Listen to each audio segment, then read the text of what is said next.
Hello out there, you are welcome to DaveTuts Academy, where we are devoted to building excellence in students, especially in STEM education. Our video today is going to be focusing on what our subscribers have been asking for so long a time, but it has been very difficult to come across, and I'm talking about the past question to NECO exam. So the National Examination Council for the Nigerian students, this is especially for you, is the SSCE General Mathematics Theory paper for the year 2020. And we're going to be covering all of the theory questions for that particular exam. We'll be looking at equations of a straight line. We'll be looking at calculus, integration and differentiation.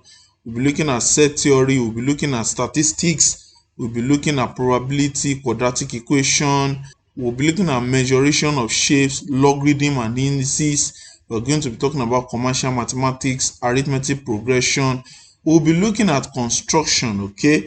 We're going to be talking about what problem in simultaneous equation. We'll be looking at the frequency distribution table, and we'll be looking at the graphical solution to quadratic and linear equations. So if you are preparing for any grade level 12 exam at all, talk about WAEC, NECO, GCE, or GED, or GCSE, just pitch in. Let's walk through this together. But as a rule of thumb, what we've always been advocating for is that you don't gain mastery by just watching this video. So get your pencil, get your biro, get your paper, get your calculator. Let's walk along together as we try and solve this question so that you can gain that academic excellence that you have always been longing for. One more thing that we just like to let you know is that if you find this video useful, if you think it's worth the time for you to prepare for excellence, then go ahead and subscribe to the channel, and don't forget to click on the notification bell so that you can have access to all of our video resources as we upload them. So without much ado, let's head over to our video for today.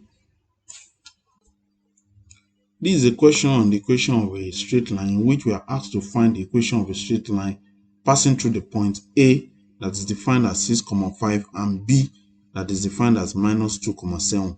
Let's first note that whenever we're having points on the Cartesian coordinate like this, it means we're having x, y. So for A, x is 6 and y is 5, and for B, x is minus 2 and y is 7. I want to show this on the Cartesian coordinates.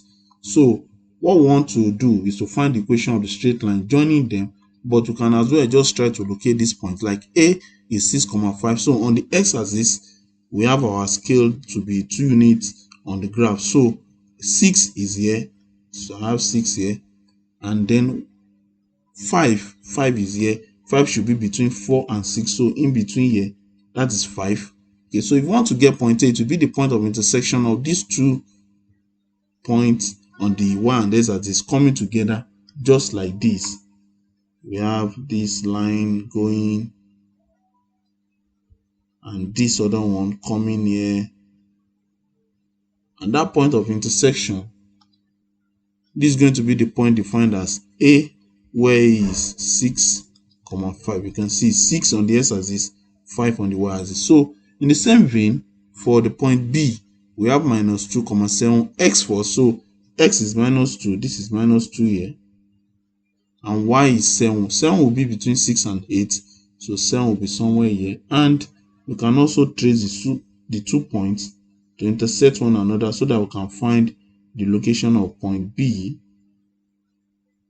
So I think this is just a very good representation of what we are trying to have. So this here is point B that is defined as minus 2,7. So now what we're asked to find is to find the equation of the straight line passing through them. So the straight line is going to look something like this. If I'm starting first from here and drawing my straight line, and then maybe I can also trace back to the other hand just to extend it a bit. So this is a good representation of what our straight line is going to look like. But for us to solve this, we are going to make use of the general form of equation when we are looking for the straight line passing through 2 points, and is the interpolation of y1 and y2, and we can take it like, say, y minus y1 over y2 minus y1 is equal to x minus x1 over x2 minus x1. What you need to note is the consistency in this particular equation. Look at the first case. I'm actually having y1 as the number that I'm subtracting, both from y and from y2. And in the second case, I'm also having x1 as the number I'm subtracting both from x and s2. So you could have said that y minus y2 over y1 minus y2. That's also consistent that you are subtracting y2. But whatever you just want to do, make sure you are consistent. And the consistency you use for y-axis, you also use for the x-axis. Okay, so for this particular case, in which we have a is 6, 5. So here we have 4 point for a that we have as 6, 5, and b that we have as minus 2, 7. We can say we want to define a to be 0.1, so this will be x1 and this will be y1. Okay, so x1 is 6, y1 is 5, and for b, minus 2 will be x2 and 7 will be y2. So now to use this in the equation that we have here, we can just have y minus y1. What's the value for y1? That is 5 over y2. y2 is 7 minus y1, which is 5, is equal to x minus x1. The value of x1 is 6 over x2, that's minus 2, minus x1, that is 6. Okay, so looking at this, I know 7 minus 5 is 2, minus 2 minus 6 is minus 8. So I have something like this. I have y minus 5 over 2 is equal to x minus 6 over minus 8. 2 can be used to divide both the denominator. So 2 here, 1, 2 in minus 8 is minus 4. So having simplified that, we can just cross multiply, and by cross multiplying, minus 4 will be multiplying this left hand side, and we can have minus 4 multiplied by y will be minus 4y.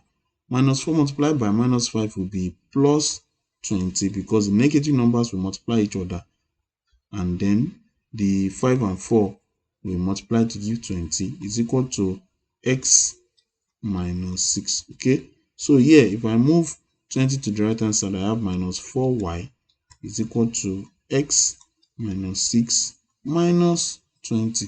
Okay, so that means I have minus 4y is equal to x minus 26.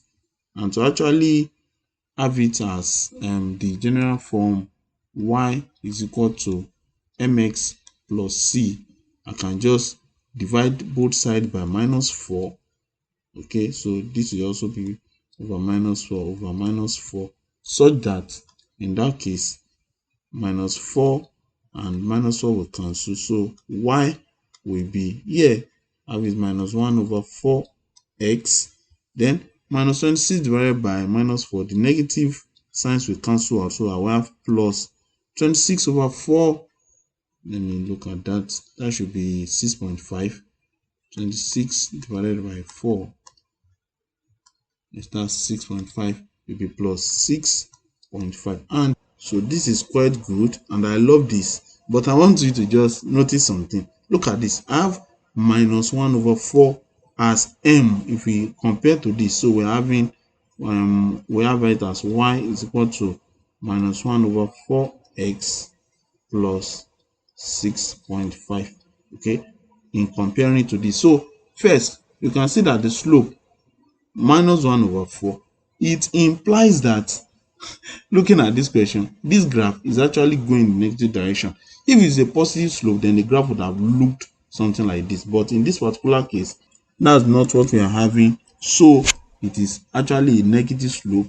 And then 1 over 4 means that for a singular unit change in y, there is actually a 4 unit change in x. For example, if you want to look at the change between, say, 6 and 5, here for 6, if you trace the curve, it's here, okay, and then to 5, this is 5. Okay, now this is 5. 5 to 6 is a 1 unit change. So here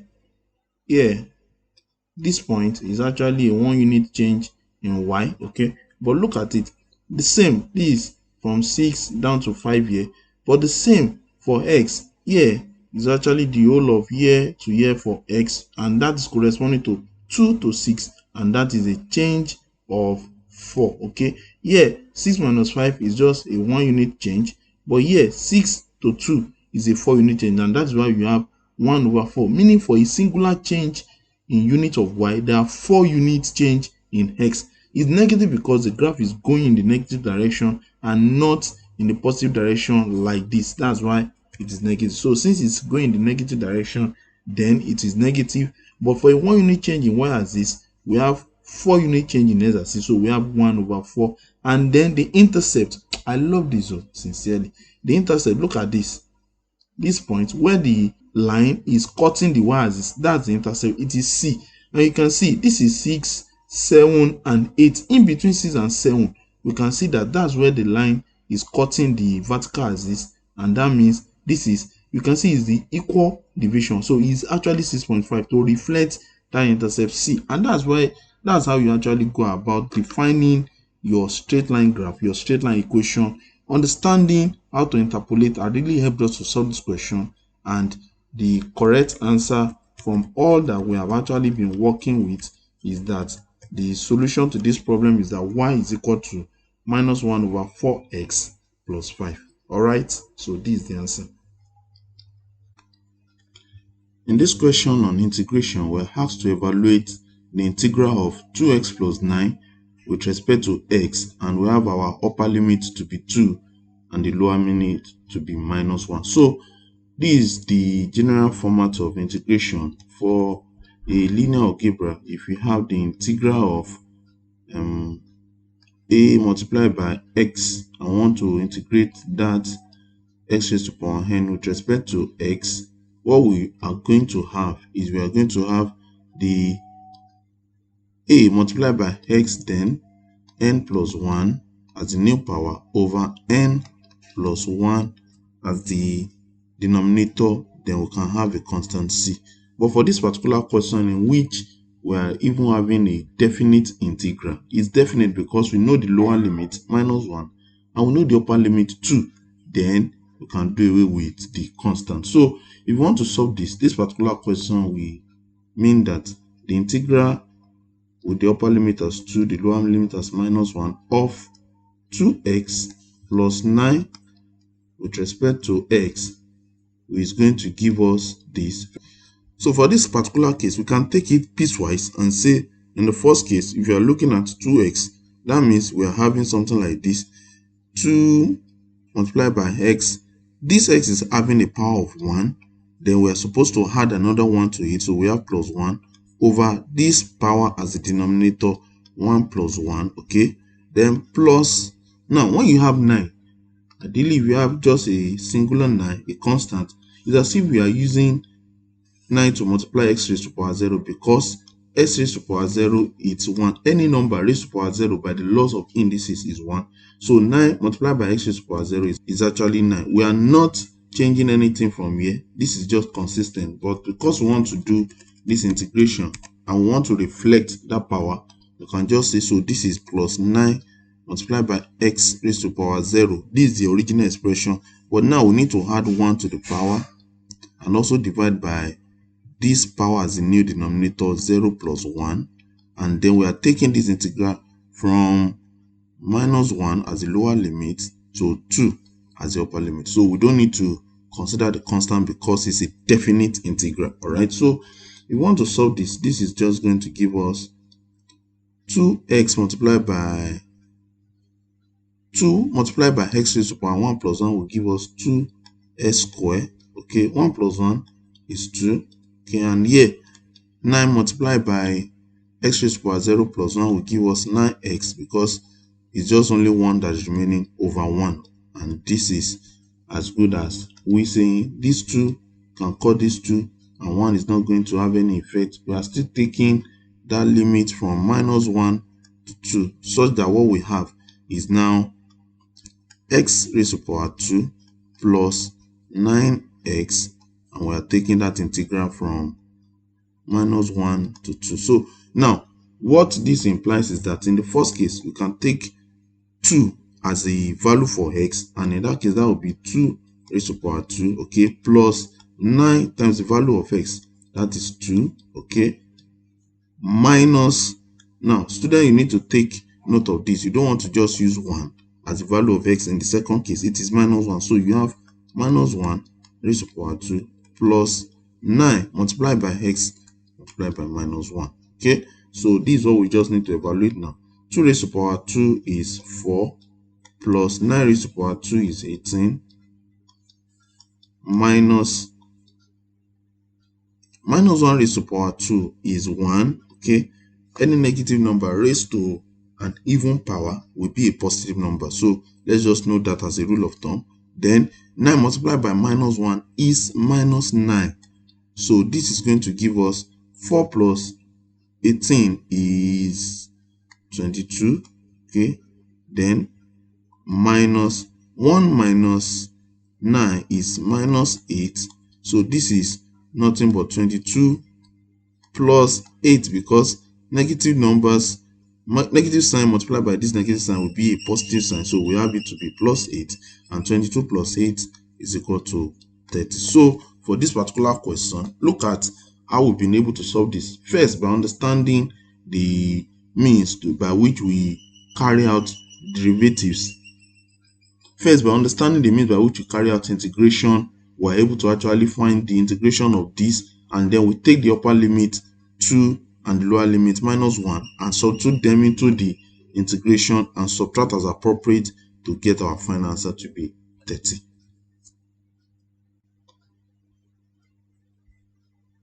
This is a question on set theory, and we're told that there are 100 tourists. Each of them traveled by one or more of the following means of transportation as shown in the Venn diagram below. So this is the Venn diagram.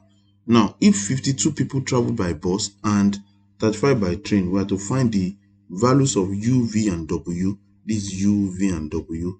And then the number of tourists who traveled by at least 2 means of transportation. No problem. So now, to find the values of U, V, and W, looking at this particular Venn diagram that we're given, to say we want to find, say, the value of U, look at where U is reflecting. U is reflecting in this particular bus, and we can see that we're told that 52 people traveled by bus. So if we have 52 people to travel by bus, that is actually going to indicate that in the Venn diagram, those that travel by bus, these U, 18, 5, and 12, and I can show that if I'm to look at this particular circle here and just indicate that here, you can see this region is actually the region that is corresponding to the people that traveled by bus, and all of them will be U plus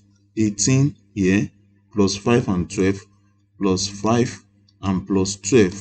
The addition of those will actually be 52 from the Venn diagram. So that means that U plus 18 plus 5 is 23. 23 plus 12 is 35, is equal to 52. So in that case, U will be 52 minus 35, and 52 minus 35 is 12 minus 5 is 7. So 4 minus 3 is 1. So U is actually 17. Okay, that's the first thing that we want to note. In the second case, we can also say that V, 6, 5, and 12, they belong to train, but we're also told that 35 people traveled by train. So we have 35 traveled by train. So 35 traveling by train is going to be reflecting in this particular diagram here. If you look at this circle that is in the lower region, okay, I can also highlight that. Say, let me just denote. You can see, okay, that is actually the region that corresponds to those that travel by train. It is V plus 6 plus 5 plus 12, that is equal to the 35 that travel by train. And if that's the case, then 6 plus 5 is 11, 11 plus 12, that is 23. Then V will be 35 minus 23, and 35 minus 23 is 12. So 12 people is actually corresponding to the value of V that we're talking about. Then W, if you want to look at W, we're just saying that here we are not giving the total numbers of people that traveled by car, but we're giving the total number of tourists that we have, meaning that every thing in this particular Venn diagram, the car, the bus, the train, all of them, the total number will constitute 100 tourists. So for that particular case, we can just say all we are going to have is, for us to get W, we add all of these entries together, W, U, V, 6, 5, 12, and 18, and the addition will be 100. So for that particular case, we can say W plus U, what is the value for U? That's 17, plus V, what's the value for V? That is 12, plus the entities that are actually overlapping, we have 6 plus 12 plus 18, and then 5 for all of the entries. That's going to give us 100. How am I doing that? Because this is the universal set. This is for the universal set, all of them together, and therefore we can say that W will be 100 minus all of these additions. So I can just bring my calculator to evaluate that. So we'll have something like this. We have 17 plus 12 plus 6 plus 12 again plus 18 and plus 5. Okay, what's that? That is 70. And then we can just, this is 100 minus 70, and 100 minus 70 is nothing but 30. So 30, 17, and 12 corresponds to the value that we're asked to find. U is 17, V is 12, and W is 30. Is our understanding of the segment of each of these sets that we have: 52 people traveling by bus, 35 people traveling by train, and the total tourists, all of them together, traveling with one medium or another, that we can add to actually get each of these questions that we are queried to find, and this will be the answer as requested. Okay, now in the second case, we have to find the number of tourists who traveled by at least 2 means of transportation. Now we need to be able to judiciously get this. At least 2 means that 2 or 3. The least value we can have is 2. Okay, we can have 2, we can have 3. Now the highest number here is 3, so it's only that 2 and 3 that we can have. So at least 2 means of transportation will imply that we have to note it from our diagram. Where are the locations that we have at least 2 means? I want to use another color here. See here on this particular region, this region here, okay, that's 2 is corresponding to the car and the bus. So this region is the car and the bus. Okay, if you are also to look at this region, that's the car and the train, that's 6. Okay, and then we also look at this region, this is the bus and the train, that's 12. Those are 2, only 2. But there is this other region also, that this particular set of tourists, they took the car, they took the bus, they also took the train. So at least 2 means of transportation will mean that we have the tourists that travel by that as 18 for the car and the bus, plus 6 for the car and the train, plus 12 for the train and the bus, and then plus 5 for the whole of the car, the bus, and the train. And so if you want to add this, you can just say 18 plus 6 plus 12 plus 5, 18 plus 6 plus 12 plus 5, that's equal to what? That is 41. So this is 41, meaning that 41 tourists traveled by at least 2 means of transportation. And with that, we've been able to get all of the questions that were asked on this question in Venn diagram in set theory.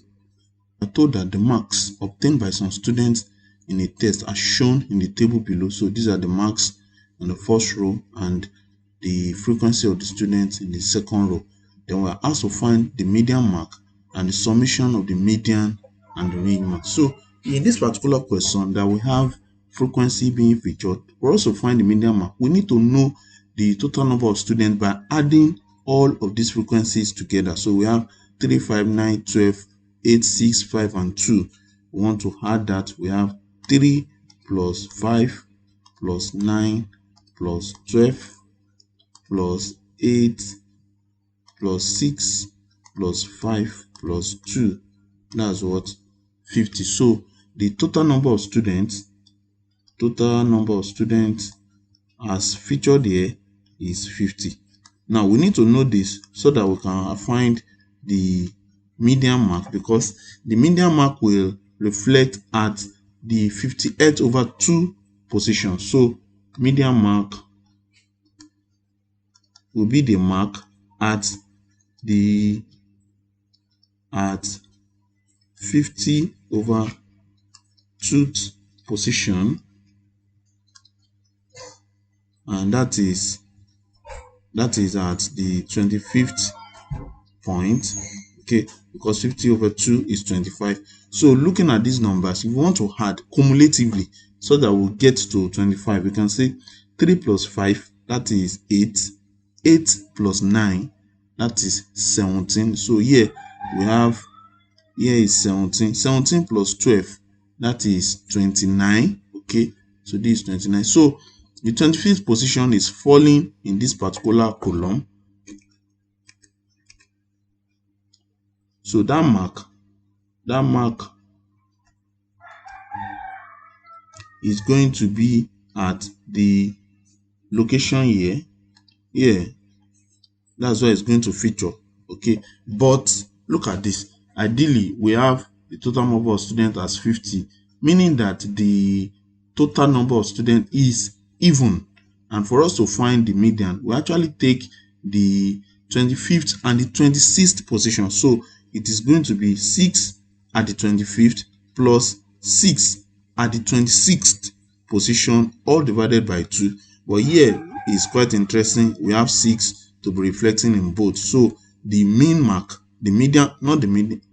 So the median mark definitely will be 6. Had it been that what we have is an interpolation between 6 and 7, we would have said we're adding 6 and 7, then dividing by 2 to get 6.5. But here, I think it's good to go. Our solution is that the median mark, so the median mark for this distribution in question 1 is 6. Okay, now in the second case, we're asked to find the summation of the median and the range.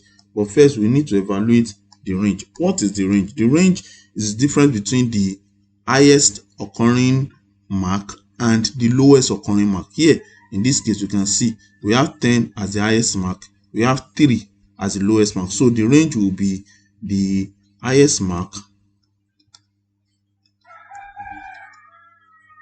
minus the lowest mark. And for this particular case, that is going to be 10 minus 3. And 10 minus 3 is 7. But that's not what we are asked to find. We are asked to find the summation of the median and the range. So the median, which we have evaluated before, plus the range that we just evaluated, will be median is 6 and the range is 7, and the addition of the 2 will be 13. So 13 is the summation of the median and the range marks, and the median mark will obtain to be 6. And with that, we have solved this question completely. In this question on probabilities, we are told that probabilities of Olu and Tony passing an examination are 2 over 5 and 3 over 4 respectively. We are to find the probability that both of them passes. Now, that is very good. But looking at the information that we have here, we are told that Olu and Tony passing are probabilities 2 over 5 and 3 over 4 respectively. That means probability of Olu passing, if I call that P of O, is going to be 2 over 5 because we have it as respectively. And the probability of Tony passing, that's I want to call that P of T, is going to be 3 over 4. Okay, they respectively assign the first to the first name and the second probability to the second name. Now, the probability that both passes, probability that both pass is going to give us the product of these two. So it's going to be the probability of O multiplied by the probability of T. And as simple as that can be, that will be 2 over 5 multiplied by 3 over 4. So we can cut here, like 2 can go here, 1, 2 in 4, that is 2. So that we have 1 times 3 as the numerator, which is 3, and 5 times 2 as the denominator, which is 10. So the probability that both of them pass is 3 over 10. In this question on quadratic equations, we are asked to solve the quadratic equation s squared plus 3x minus 28 is equal to 0, but we are to use the factorization method. So it's just as good as it gets. We have s raised to the power 2 plus 3x minus 28 is equal to 0, and we have to use factorization method to solve for this particular equation. Now, how do we use the factorization method? What we do as a rule of thumb is that we are going to look at the product. For this particular case, the x raised to the power 2 and its coefficient multiplied by the last term c. Okay, so that was going to be 20 minus 28 times s raised to the power 2. Please, students, don't forget it is minus 28 s squared, not 28. Okay, then the sum is going to reflect as 3x. This is just plus 3x. So what two numbers can we multiply together to give us minus 28 squared, and if we add them together it will give us 3x? That's the challenge that is before us that we can use to actually solve this question by using the factorization method. So let's look at the factors of minus 28 s squared. Or first, let's just leave out the negative sign. We'll consider that later. We can say we want to have x and 28x. Okay, we can say we want to have 2x and 14x. Okay, we can say we want to have 4x and 7x. What other number? Okay, I think this will do with all of the possibilities that we want to look at. So if we also want to consider that, looking at x and 28x, is there any way that we can bring either negative or positive sign and yet add them to give us 3x? There's no way. So this is out of it. 2x and 14x, is there any way that we can also multiply this together to give 28x squared and then 3x again? Also no way. Okay, now looking at 4x and 7x, if you want to take the positive numbers for the two, 4 times 7 is 28, we are good with that.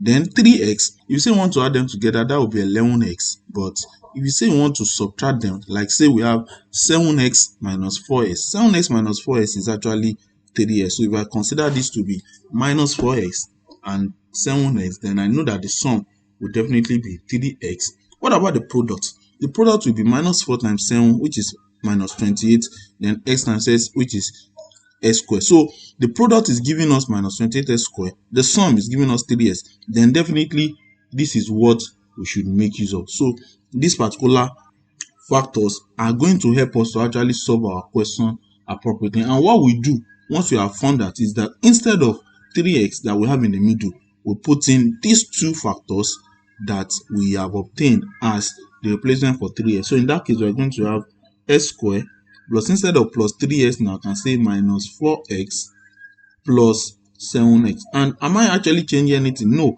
because minus 4x plus 7x is like 7x minus 4x, and that is 3x. Okay, so I'm still on the right track, and I can say minus 28 is equal to 0. Now, looking at this, in the first case, I can see that x is a common factor between s squared and 4x. I can have x to come out of there. So from s squared, that will still remain s, because x times x is s squared. Then from minus 4x, this will remain minus 4, because x times minus 4 is minus 4x. And in the second case, I can see that 7 is common to both. So I can say plus 7 into bracket. 7 in 7x will remain x. Okay. And 7 is minus in, and 7 in minus 28 will remain minus 4, because 7 times minus 4 is minus 28, and 7 times x is 7x. So this is equal to 0. And with this, you can see that x minus 4 is common to these two terms. In this first case, it is in bracket. In this second case, it is in bracket. So I can just factor out x minus 4. Okay. And then in the other case, I will have x remaining here and plus 7 remaining here. So this is equal to 0. And to solve this, that means we have x minus 4 is equal to 0, or we have x plus 7 is equal to 0. And for this, if I take minus 4 to the right hand side, x will be 4, and that's one solution. And in this case, x will be minus 7. That's the other solution. So look at how we have been able to solve this question just by understanding that we can take the product and the sum and evaluate them correctly to interpolate in the second term of the quadratic equation, and solving appropriately will arrive at our answer to be x is 4 or x is minus 7. So you have this question on fractions and algebra processes, and we're asked to solve for it given that 8x over 9 minus 3x over 2, 5 over 6 minus x. Okay, so it's just as good as we finding the LCM and cross multiplying in order to solve for this. And in that case, originally we have 8x over 9 minus 3x over 2 is equal to 5 over 6 minus x. Okay, let me just take x to the left hand side so that I will know that all my s are just on the singular place. So I have 8x over 9 minus 3x over 2. When minus s moves to this side, it will become plus x over 1 because x and x over 1 are actually the same thing. So this is equal to 5 over 6. Now on the left hand side, I can find the LCM. Okay, and the LCM of 9, 2, and 1 will be 18. 18 divided by 9 is 2. 2 times 8x will be 16x. Okay, then this negative sign minus 18 divided by 2 is 9. 9 times 3x is 27x. Okay, then 18 divided by 1 is 18. 18 times x, that will be 18x. This is equal to 5 over 6. Okay, some very good thing we can do. 6 can go here 1. 6 in 18, that is 3. So what we now have is all these expressions for x, 16 minus 27 and 18. We can just sum them. We can say 16 minus 27 plus 18. That's going to give us 7. So what is left here is 7x, and that means that we're going to have 7x over 3 is equal to 5 over 1. And for us to evaluate this appropriately, we can just cross multiply, okay, so that we have 7x is equal to 3 times 5 is 15. And if we divide both sides by 7, you can see that our x that we're looking for will be 15 over 7. Why? Because on the left hand side, 7 here can cut 7, and this will be our final answer. Here in this question on differentiation, we're asked to find the derivative of 4x raised to the power 3 minus 2x plus 4, everything raised to the power 5 with respect to s. So this is quite a very good question, and it should be straightforward for us. But for us to actually express it correctly, let's say we have y to be equal to the whole of this 4x raised to the power 3 minus 2x plus 4 all raised to the power 5. So what we are looking for is dy dx. But looking at this, because of this particular power, we cannot just say we want to expand the bracket or solve it directly. So what we'll make use of is the implicit function. So implicit function will help us to solve this better, because we can introduce another variable that can be a stopgap for us to actually solve it appropriately. And in that case, the implicit function is just telling us that if in this particular case we can say, instead of y to be the whole of this, we can say let u be all that we have inside there. U will be 4x raised to the power 3 minus 2x plus 4. Okay, then we can now say that means y itself is going to be u, which is the whole expression in bracket here, raised to the power 5. So if we are using this, ideally what implicit function implies is that for us to find the derivative of y with respect to x, it will just be that we up with the derivative of y with respect to u multiplied by the derivative of u with respect to x. So you can see it's just as if this du and du, they are cancelling out. So you have dy dx is equal to dy dx. But no problem. Trying to employ this as a means of our solution, we mean that we now need to find the derivative of y with respect to u here, and then we also find the derivative of u with respect to s. And the question is, how do we find derivative generally? So if we have an expression like if y is equal to a multiplied by x raised to the power n, then dy dx, just as a general rule, is going to be that coefficient of x, we still write it a, multiplied by the power of x, which is n, then we reduce the power of x by 1. So this is the ideal way, the ideal formula to make use of when we are trying to actually find derivative. So we need to apply this for both u and y. So in that case, first we can say we want to find the y du. The y du will be, now look at u. That's what we are differentiating with respect to. It has a coefficient that is 1. So a in this particular case is 1, but it has a power that is 5. So we can bring that power to the forefront, and so we have 5, okay, multiplied by u, and then we reduce the power of u by 1, and 5 minus 1 is that new power, and we can say this is just 5u raised to power 4, okay. And then here for u, we can just say we also want to find u dx, and here this is u. We want to differentiate u with respect to s. We'll take it piecewise, each of those entities, and in the first case we can see that we have 4, but then when the power comes down, we have 4 multiplied by 3. Then we reduce the power of x by 1, and that will be x raised to power 2, because it is 3 minus 1 now, okay. Then the second term, minus 2 multiplied by, see, x is just having a power of 1 here, so we can say it's multiplied by 1, okay. Then x will reduce its power by 1, and that will be 0. And anything raised to power 0, any number at all raised to power 0 is actually 1. So this x raised to power 0 is not going to have effect. And then we can say for the third term, the derivative of a constant is always equal to 0. So we can say this is actually 0. We don't need to try and say we want to evaluate it. It's just as if here we're having x raised to power 0, okay. So since we have just expressed that any number raised to power 0 is 1, so this is as if we have 4 times 1.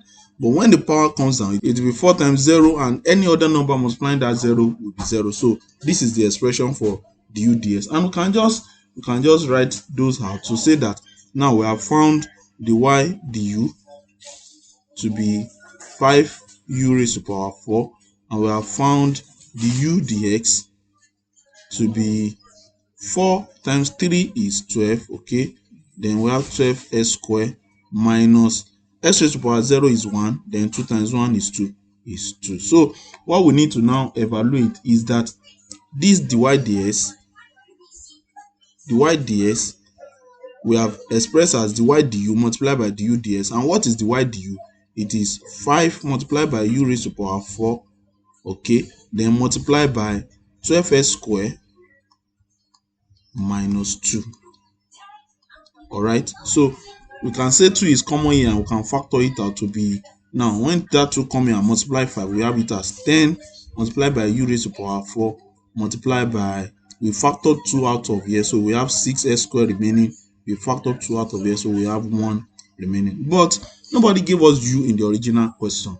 We are giving only this expression with respect to s, so we should not reflect u in the final answer. And for us to solve that, we can just say this is 10 multiplied by, what's the value of u? U is the whole of this expression here, this expression without this x, because x raised to power 0 is 1.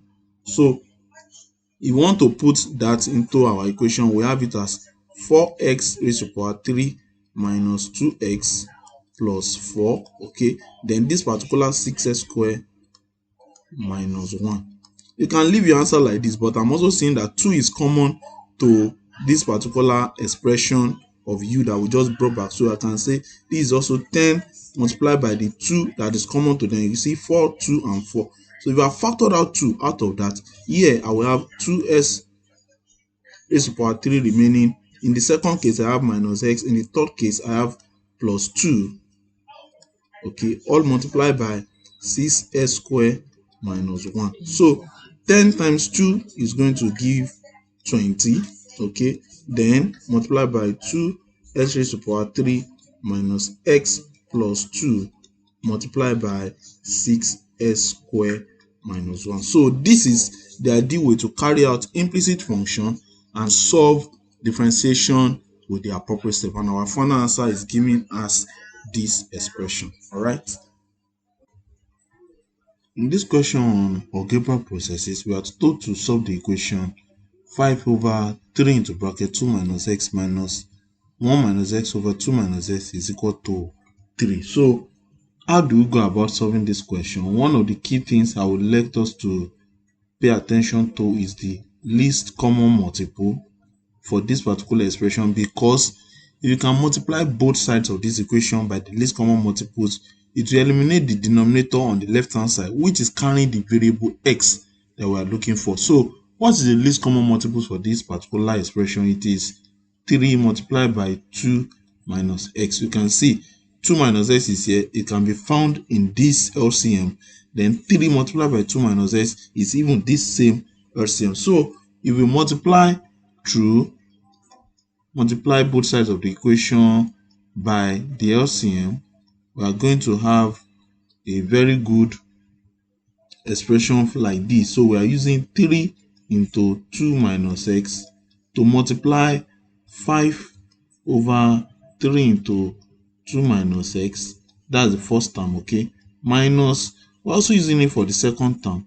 3 into 2 minus x multiplied by 1 minus x over 2 minus x, all right, is equal to 3 into 2 minus x multiplied by 2 over 3. So if we have expressions like this, let's cut all that can be cut. 3 here can cut 3, okay? 2 minus x here can divide 2 minus x here. And in this first case, 3 multiplied by 2 minus x, we just cut out 3 multiplied by 2 minus x. So what we are left with is, in this first entity, we have 5, okay? Minus, in this second one, we have 3 multiplied by 1 minus x, okay, is equal to, here we have 2 minus x multiplied by 2, okay? So if you want to open this bracket, you can say this, we have 5 minus 3 times 1 is 3, okay? Minus 3 times minus x. The negative signs will multiply each other to become a positive number, okay? Then 3 multiplied by x will be 3x. This is equal to 2 multiplied by 2 is 4. Minus x multiplied by 2 is minus 2x. So having it like this, we can just collect like terms and move x to the left hand side, the other numbers to the right hand side.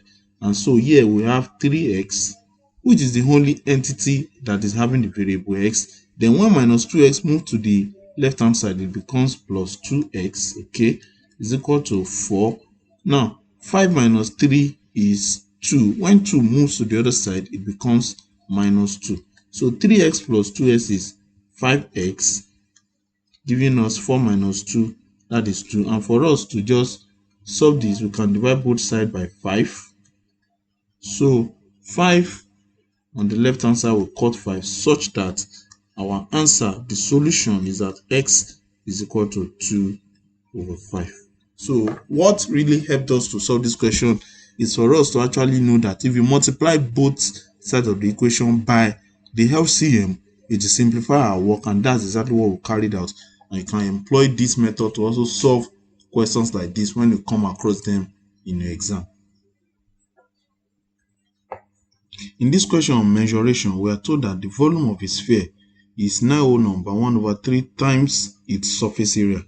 We have to calculate the surface area and the volume of the sphere correct to the nearest whole number. We can take pi as 22 over 7. If you want to have a view of what this look like, this is like our sphere, and we're told that for this particular sphere, the volume is 9 whole number 1 over 3 times the surface area. But volume of a sphere is generally defined as 4 over 3 pi r cube, okay, while the surface area of a sphere is defined as 4 pi r square. So if these are the formula that we actually employ to evaluate the volume and the surface area, we now note that the volume is 9 whole number 1 over 3 times its surface area. V is 9 whole number 1 over 3 of surface area, okay? So this is how we can now go ahead to try and see how we can solve this particular question. But we need to note that from the center of the sphere, okay, to the edge, any point on its circumference, that's going to be our radius, okay? So this is the radius of the sphere. But we're not given the radius, we're only given a ratio of the volume to the surface area. But since we know the formula for the volume and the formula for the surface area, I think we should be able to get the surface area.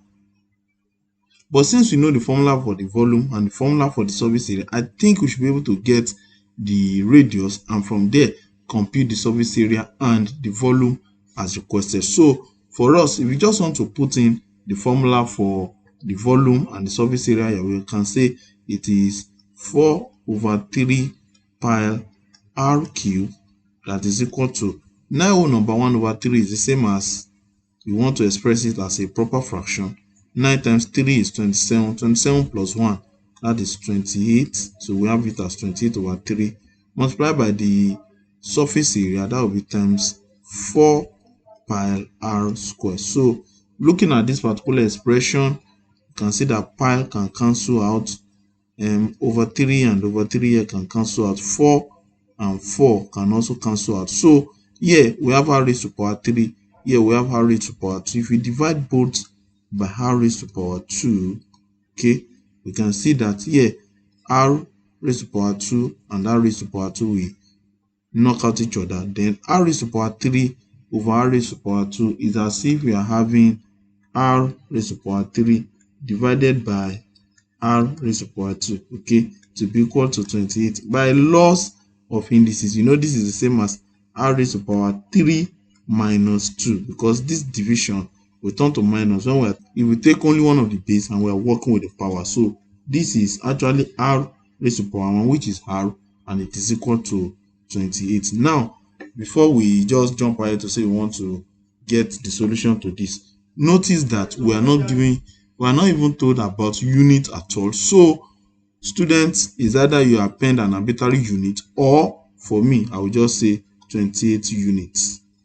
Okay, so my unit can be meters, it can be centimeters, it can be inches, but I've noted that it is units. You can say, maybe for this level of your operation of mathematics, you can just say it is centimeters, and maybe the examiner will just, okay, no problem, you'll be okay with that. But make sure you put unit. The radius cannot be unitless, okay? So now that we have gotten radius to be 28 units, we can now use the formula for the surface area and the formula for the volume to evaluate what we are asked to find here in the question, because nobody has us to find radius originally. So let me just clear my board.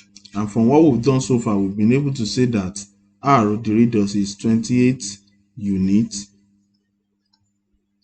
Okay, so now we can say in the first case we are asked to find the surface area. So the first question, surface area, already we said was defined as 4 pi r square, okay, and that will be 4 multiplied by pi is 22/7 multiplied by r raised to power 2, that is 28 in two places, okay. So here I can see 27 here 1, 7 28 is 4.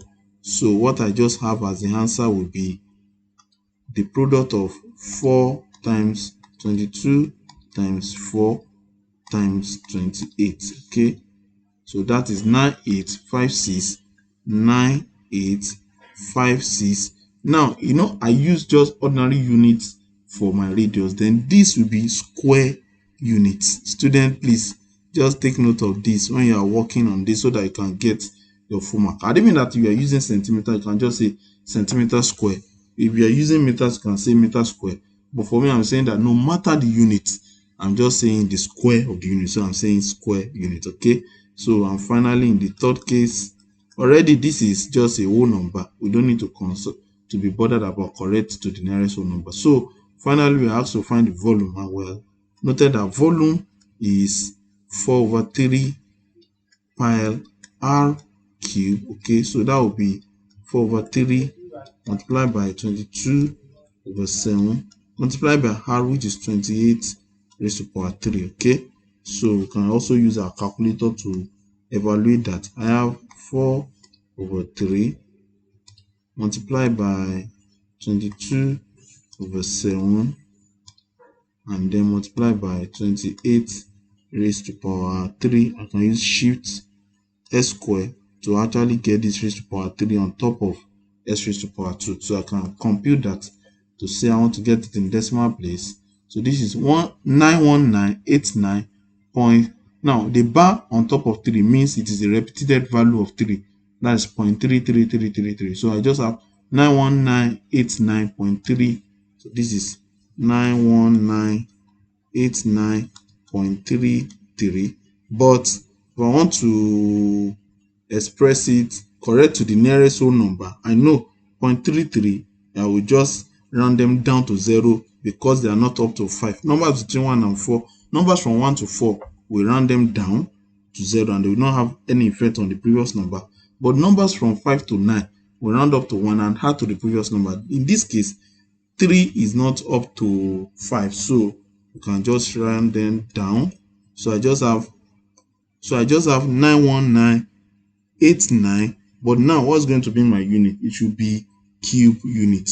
You understand? Because I'm actually having the radius to the power of 3, so it is cube unit. And with that, you would have been able to solve your questions appropriately as requested in this particular question. All right.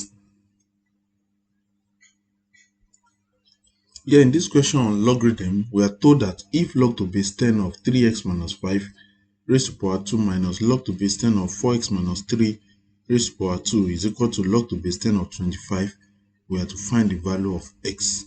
So to solve this, there are some points that we need to note in this particular question. We can see that we have the power of 2 reflecting on the left hand side, and if you actually to bring the power down, you can have 2 log 10, 2 log 10, which will be good for us.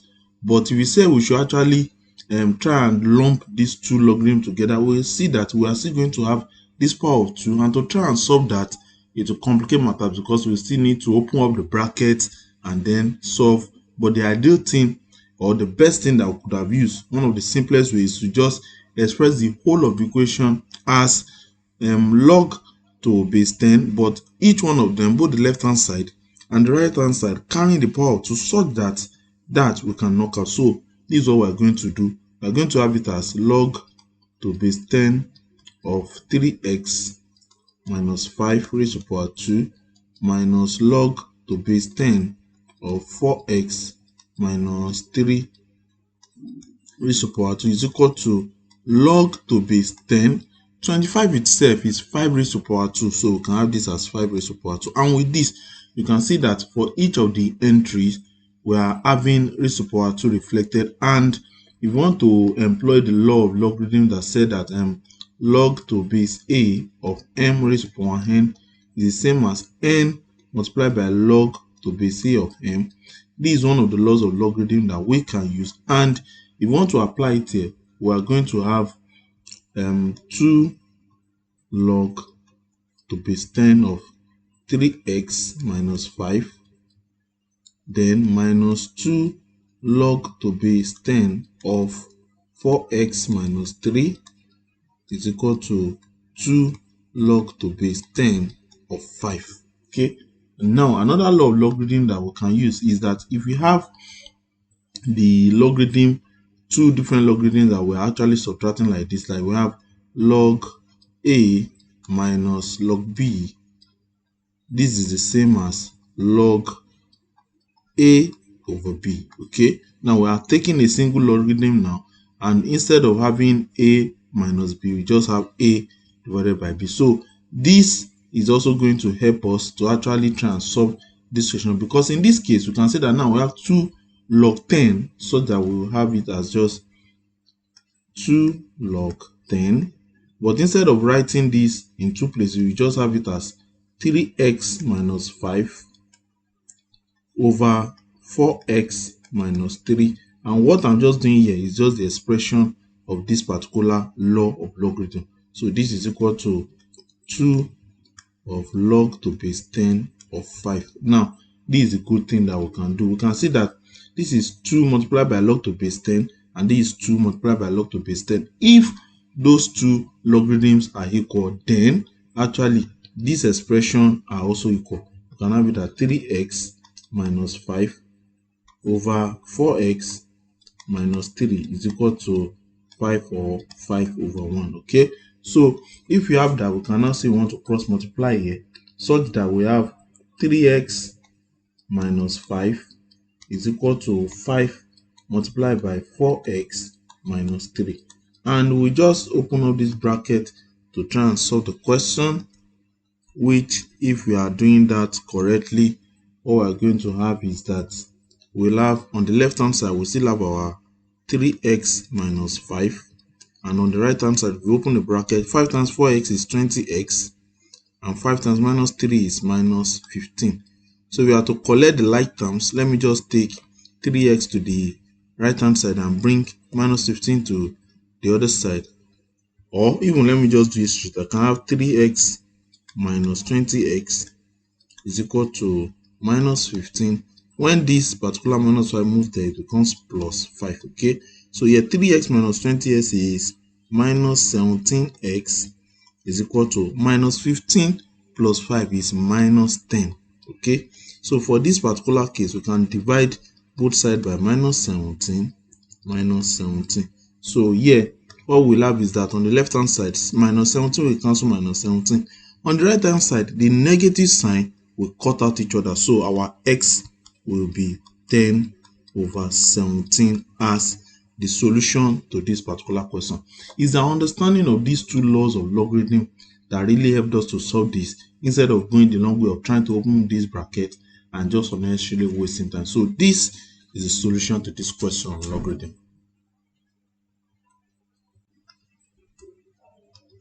In this question on the equation of a straight line, we are told that we should find the equation of a straight line which passes through the point 3, 2 and is perpendicular to the line 3x plus 5y is equal to 10. Hence, we are to determine the gradient and the y-intercept of the equation. We need to know that we are given a particular point on the line which we are to find this equation, but that line is perpendicular to another line 3x plus 5y is equal to 10. So we have two case scenarios here, and we can show this with this example, that let's say we have a particular equation here and another equation.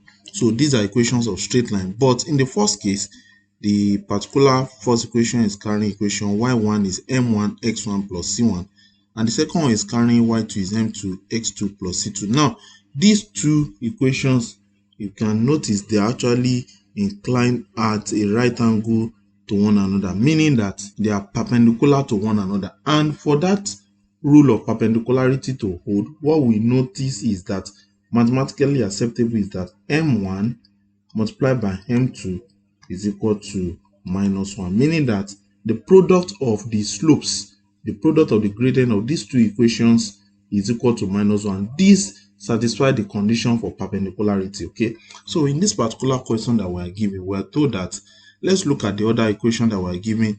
We have 3x plus 5y is equal to 10. Okay, if we want to express this as y is equal to ms plus c, we can first rearrange to say it is 5y is equal to minus 3x plus 10. Okay, and if we divide all of the sides by 5, what we are going to notice is that here in the first entity, the 5 will cut. Here in the last term, 5 in 10 is 2, such that what we have is that y is equal to minus 3 over 5x plus 2. Now, if we are to compare this with y is equal to mx plus c, this is for this other equation that we are seeing. We can notice that for this particular one, m, the equation m, the slope m is equal to minus 3 over 5. Now, this is, we can take this as m1, okay, because it's the equation that we know. But from here, we can see that m2 will now be minus 1 over m1. So, if we want to employ that to actually evaluate the equation of the straight line, in which we only know a point, we can say m2 for our equation we are looking for will be minus 1 divided by minus 3 over 5. Okay, and that will be minus 1 times minus 5 over 3. So two negative numbers multiplying each other will become plus. So 1 times any number is any number. So since the negative signs will multiply each other to become plus, that means that m2 is 5 over 3. All right, now m2 is 5 over 3, and we're told that we have this equation passing through the point 3,2. We now need to see how we can express these two conditions together to get the equation of the straight line. And this is what we have. Generally, we have change in y to be m multiplied by change in x, so that we can write it as y minus y1. We can see that's the change in y is equal to m multiplied by x minus x1. So the x can be the variable, the y can be the variable, but y1 and x1 will correspond to what we are given as 3/2. Okay, so for us to do that, we can just say we want to write it that y minus y1. y1 is going to be 2. Okay, so y minus 2 is equal to, what's the m that we just got? It is 5/3. Okay, multiplied by x minus x1. x1 is going to be 3, because generally the expression is that we had x comma y, and what we are given is 3,2. So x1 is 3 and y1 is 2. That's why we have this particular expression that we have. So since we have gotten this, we can just try and evaluate this and express them straight linearly, so that we can determine the gradient and the y-intercept and the equation of the line as requested. So I'm going to clear my board to further solve that now.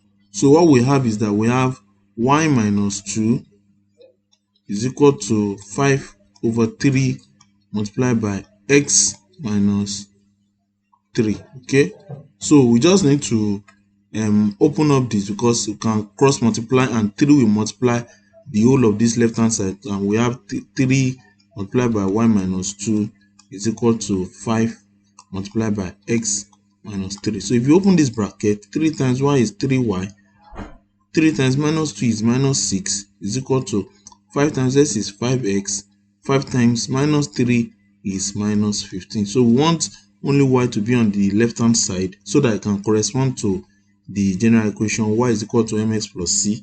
So it is equal to 5x minus 15.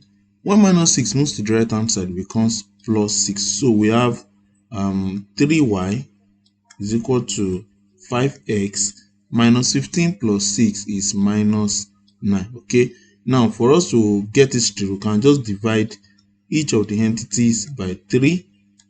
Okay, so we can see that here 3 will cut 3, 3 here 1, 3 in 9 is 3. So what we have is that we have it as y is equal to 5/3x minus 3. So this particular expression is the equation for the straight line which passes through the point 3,2 and is perpendicular to the line 3x plus 5y is equal to 10. Now we are told to find the gradient. This is the gradient. You see, if we compare this with y is equal to mx plus c, we can see from the comparison of this, m is the gradient, then we can just write it out that m, the gradient that we are asked to find, is what? Is 5/3, and then the y-intercept of the equation is this third term, it is c, and c, the y-intercept is minus 3. Student, notice that it's not 3, it is minus 3. You need to put your negative sign. And with that, we've been able to use our understanding of the perpendicularity of two straight lines to evaluate this particular question and solve and find the gradient and y-intercept as requested. So this is our final answer. Y is equal to 5/3x minus 3, and then the gradient is 5/3 and the y-intercept is minus 3. In this question on commercial mathematics, we are asked to find the compound interest on 8,000 naira for 3 years at 5% per annum. So we just need to know that we have been informed. So what we need to note is that we have been given the principal to be 8,000 naira. That's from the question. The time is 3 years, and the rate R is 5% per annum. But look at what we are looking at here. We are looking at the compound interest. So students, don't just think this is simple interest and you just go ahead to use the formula for simple interest. For compound interest, the amount after a stipulated time is giving us the principal multiplied by 1 plus r over 100 raised to power n. Okay, where n is the number of years, here it is t. The principal will have been given to be 8,000 and the rate is 5%. So if you want to just put in the values, we will say that will mean that we have 8,000 naira multiplied by 1 plus what's our r, that is 5 over 100 raised to power 3. Okay, so this is the same as saying we have 8,000 times 1 plus 5 over 100 is 0.05, okay, raised to power 3. So that is going to give us 8,000 multiplied by 1.05 raised to power 3. And if we are to put that into our calculator, we will have 8,000 times 1.05 raised to power 3 is the shift of s raised to power 2. Okay, so if you press equal to, so this is 9261. So the amount is 9,261 after 3 years. But look at the question we asked. We asked to find the compound interest. That compound interest that we're asked to find is not the amount that we just evaluated. The compound interest is this amount that we just got minus the principal that was originally deposited in the account on whom we are finding the compound interest. So that compound interest is going to be the amount 9,261 minus the principal, which is 8,000. So this is where you actually get to understand the power of compound interest. If we subtract this, this will give us 1,261 naira as the compound interest on the amount of 8,000 naira reported for 3 years at 5% per annum. In this question on sequence and series, particularly AP, arithmetic progression, we are told that the 9th and the 12th terms of an AP are 50 and 65 respectively, and the mandate before us is to find the sum of the first 70 terms. So the question is, what's the formula for the sum of a particular number of terms? It is given as n over 2 multiplied by 2a plus n minus 1d, okay, where n is the number of terms, a is the first term, and d is a common difference. But here, look at what we are given. We are given the 9th and the 12th term as being 50 and 65 respectively. And the nth term, formula for the nth term is given as a plus n minus 1d. So, equipped with these two formula here, we can go ahead to try and find the value of a and d from the terms that we are given, so that we can use those to evaluate the sum of the first 70 terms. So that's what we are going to be doing right now. I just want to divide my board. So in the first case, we are told that the 9th term is 50, okay, and then the 12th term is 65. That's what we mean by 9th and 12th being 50 and 65 respectively. So the 9th term, T9, is given as a plus, instead of writing n minus 1, we now know that it is 9 minus 1, okay. So 9 minus 1 is 8 multiplied by d is given as 50.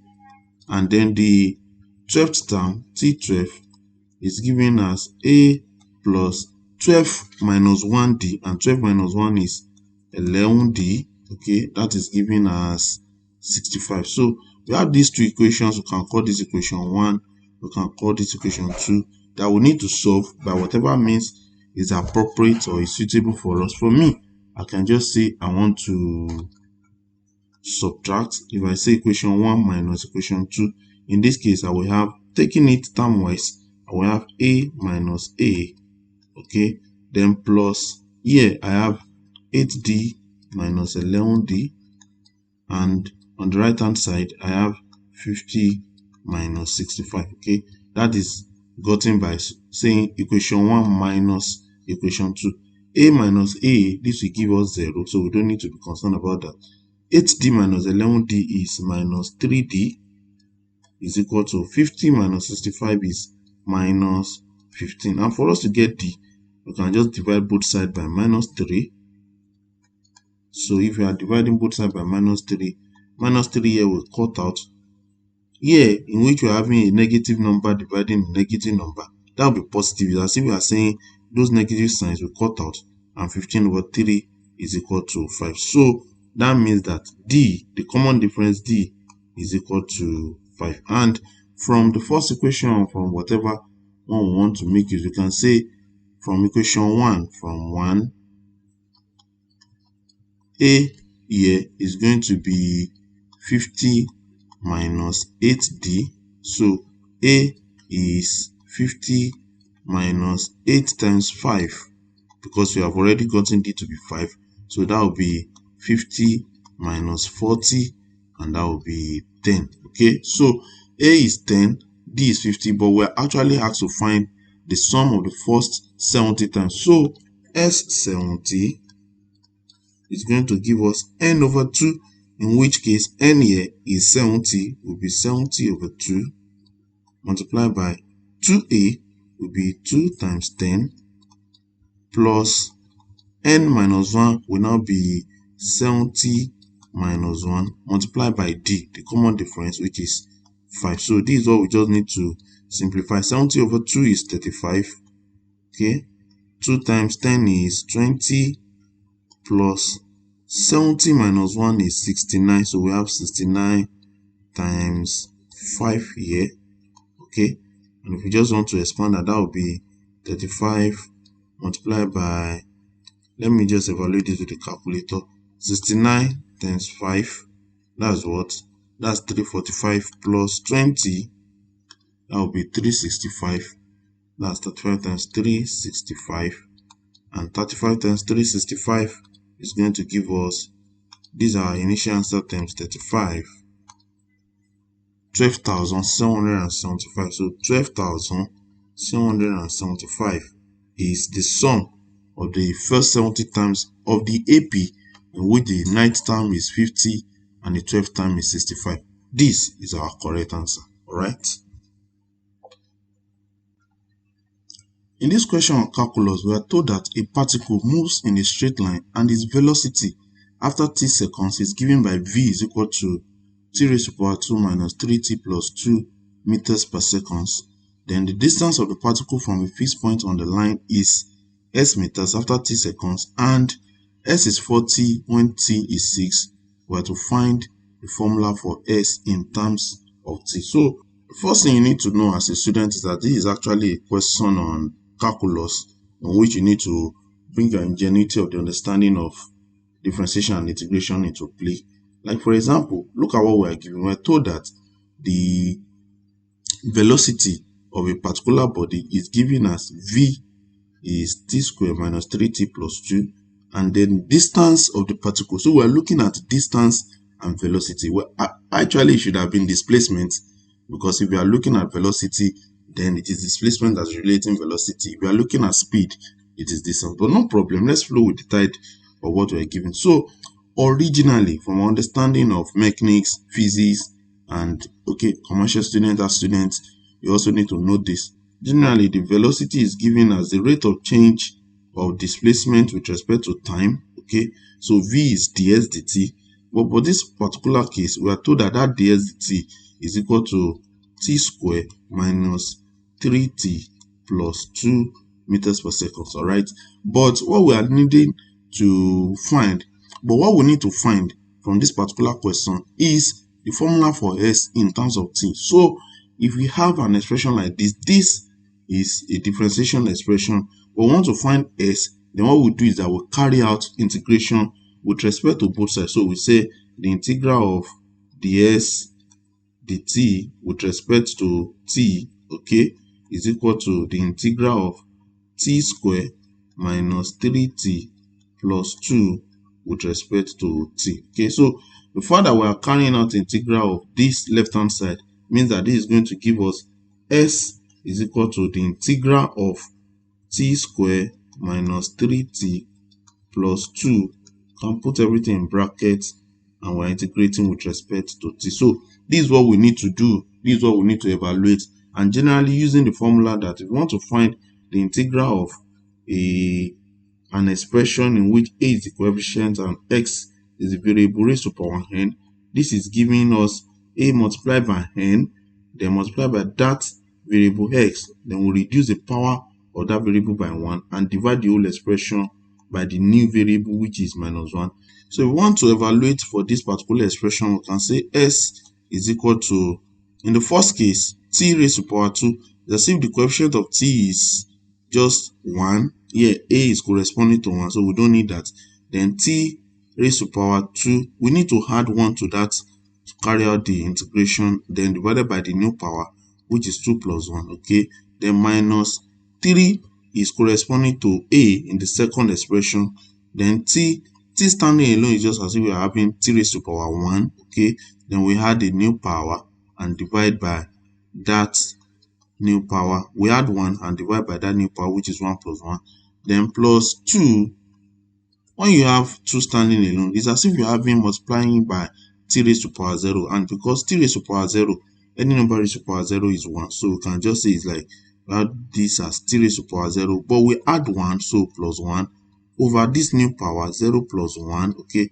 Now, when we're working with this, we had the constant of integration plus c, okay? Because maybe there is some other number that is not reflecting in that integral. So this is how we go about it, and if we simplify that, that will be s is equal to t raised to power, okay, 2 plus 1 is 1 over 3 multiplied by t raised to power 3, okay, minus, here we have 3 over 2 multiplied by t raised to power 2, okay, plus, here we have 2t, because 0 plus 1 is t, 0 plus 1 here is over 1, so we're okay with that, plus c, okay? So now that we have this expression, you understand why we are being told that when s is 40, t is 6. So we need to input that so that we can find the value of this constant c. So we can say when s is 40 and t is 6, then that means that 40 is equal to 1 over 3 multiplied by 6 raised to power 3 minus 3 over 2 multiplied by 6 raised to power 2 plus 2 times t, which is 6, plus c. Okay, so looking at all this, that means that just use our calculator to express this. You can say this means that 40 is equal to, so you can say this is 1 over 3 multiplied by 6 raised to power 3, and you can see how I'm actually putting this to reflect that I'm multiplying them, then minus 3 over 2 multiplied by 6 raised to power 2, okay, then plus 2 times 6 is 12, okay, we want to evaluate that. So all of this is 30 plus c. Therefore, c is 30 moving to the other side will be 40 minus 30, and that is 10. Then in that case, that means that the expression for the displacement s, we can now say is 1 over 3 multiplied by t raised to power 3 minus 3 over 2 multiplied by t raised to power 2 plus 2t plus 10, because we just found the value of c, the constant, to be 10, and this is going to be our final answer. So here in this question on construction in mathematics, we have to use a ruler and a pair of compasses only to construct an inscribed circle in a triangle ABC of sides AB given as 8.5 centimeters, AC as 7 centimeters, and angle CAB as 60 degrees. Then we have to measure the radius of the circle and calculate the area of the inscribed circle. So our first mandate is to actually get our triangle constructed, then we inscribe a circle inside it. And to do that, this is what I'm going to do. I'm just going to walk through how we can successfully construct both the triangle and the circle before I will now make a walk through the actual construction. So first and foremost, in this particular question, and generally in questions like this, whenever we are told that we are to construct, I make it a rule of thumb, is been a personal preference, that I should start with the angle, because once I've been able to get the angle, then I can mark off the measurement of the sides that are given, like in this case 8.5 centimeters and 7 centimeters. So I should start with angle CAB. CAB means that the angle is taken at the vertex A of the triangle. C is flanking it and B is also flanking it, but it's at the point A that angle is located. So if I have my line of reference like here, okay, first I will just need to locate the vertex A. So if I say this is going to be my vertex A, then I want to construct angle 60 degrees. Generally, I will just make a semicircle, okay, and with the radius that I use, I will just mark off that semicircle like this. Now that same radius being used to mark off, first from here, the sharp point of the compass will be here, and then I will mark off using the same radius that I used to draw the semicircle like this, and then the line that I will draw from the point A through this will be at 60 degrees here. So if I want to just draw that line, I know that this is point A to any of the other point. Like for example, if I want to measure 7 centimeters, I would have marked that up with the compass on the ruler. So I can mark up the point that is corresponding to 7 centimeters on that, and then from A, I can just say I want to draw a straight line that pass through that angle 60 to that particular point that I mark off. So I can label this appropriately to say here this is point C, okay, and here this is 7 centimeters. Then to get point B, which is 8.5 centimeters from A, again I will take the compass and measure off 8.5 centimeters, then put the sharp end of the compass here, and then make an arc on this other line. Okay, so that is 8.5 centimeters, and this is point B. And then to finish up my diagram, I can join the point C and point B together. I'm still going to show this. I just want you to have a feel of what it's going to look like. So this is a triangle that we're asked to construct, but we now need to go ahead to also construct a circle. Inscribed. Inscribed means that the circle should be inside this triangle and it should touch each of the sides of the triangle. And how do you go about to do that? First, we are going to take two angles and bisect them, and the point of intersection of the bisection of the two angles is going to be the incenter of the circle. Okay, it's called the incenter. It's going to be the center of the circle. So if I take this point here on the 60 degrees that I marked before, and I just use an arbitrary radius to mark off an arc, and then also go to this point and mark off another arc. Now the line coming from point A and passing through those two arcs is going to bisect this 60 into 2 equal parts. So this is 30 and this is 30, but we don't need to reflect that. What I did there, I will also do to some other vertex. So at C, if I'm to consider that I have this angle at C, so I can take the sharp point of the compass here and mark off a radius like this, and also using the same radius, go to this other end and mark off another arc. So from here, I can now say I want to bisect the angle at C by drawing a line from the center of C through those two arcs, and I will have something like this. Now this is the good thing here. This point where those two bisections meet, this is going to be the center of the circle that I want to draw. But that's not all. I still need to get the radius of the circle, and to get the radius of the circle, I can pick any of the sides, maybe this side or this side or this side, and I will just use this particular incenter as reference to bisect that line, and then the line coming from the incenter to that particular line will be the radius that we're asked to measure. So if I put the sharp point of the compass here and I mark off a particular arc here, and with the same radius mark off that another arc here also using that same radius, then I will still come here, okay, I will mark off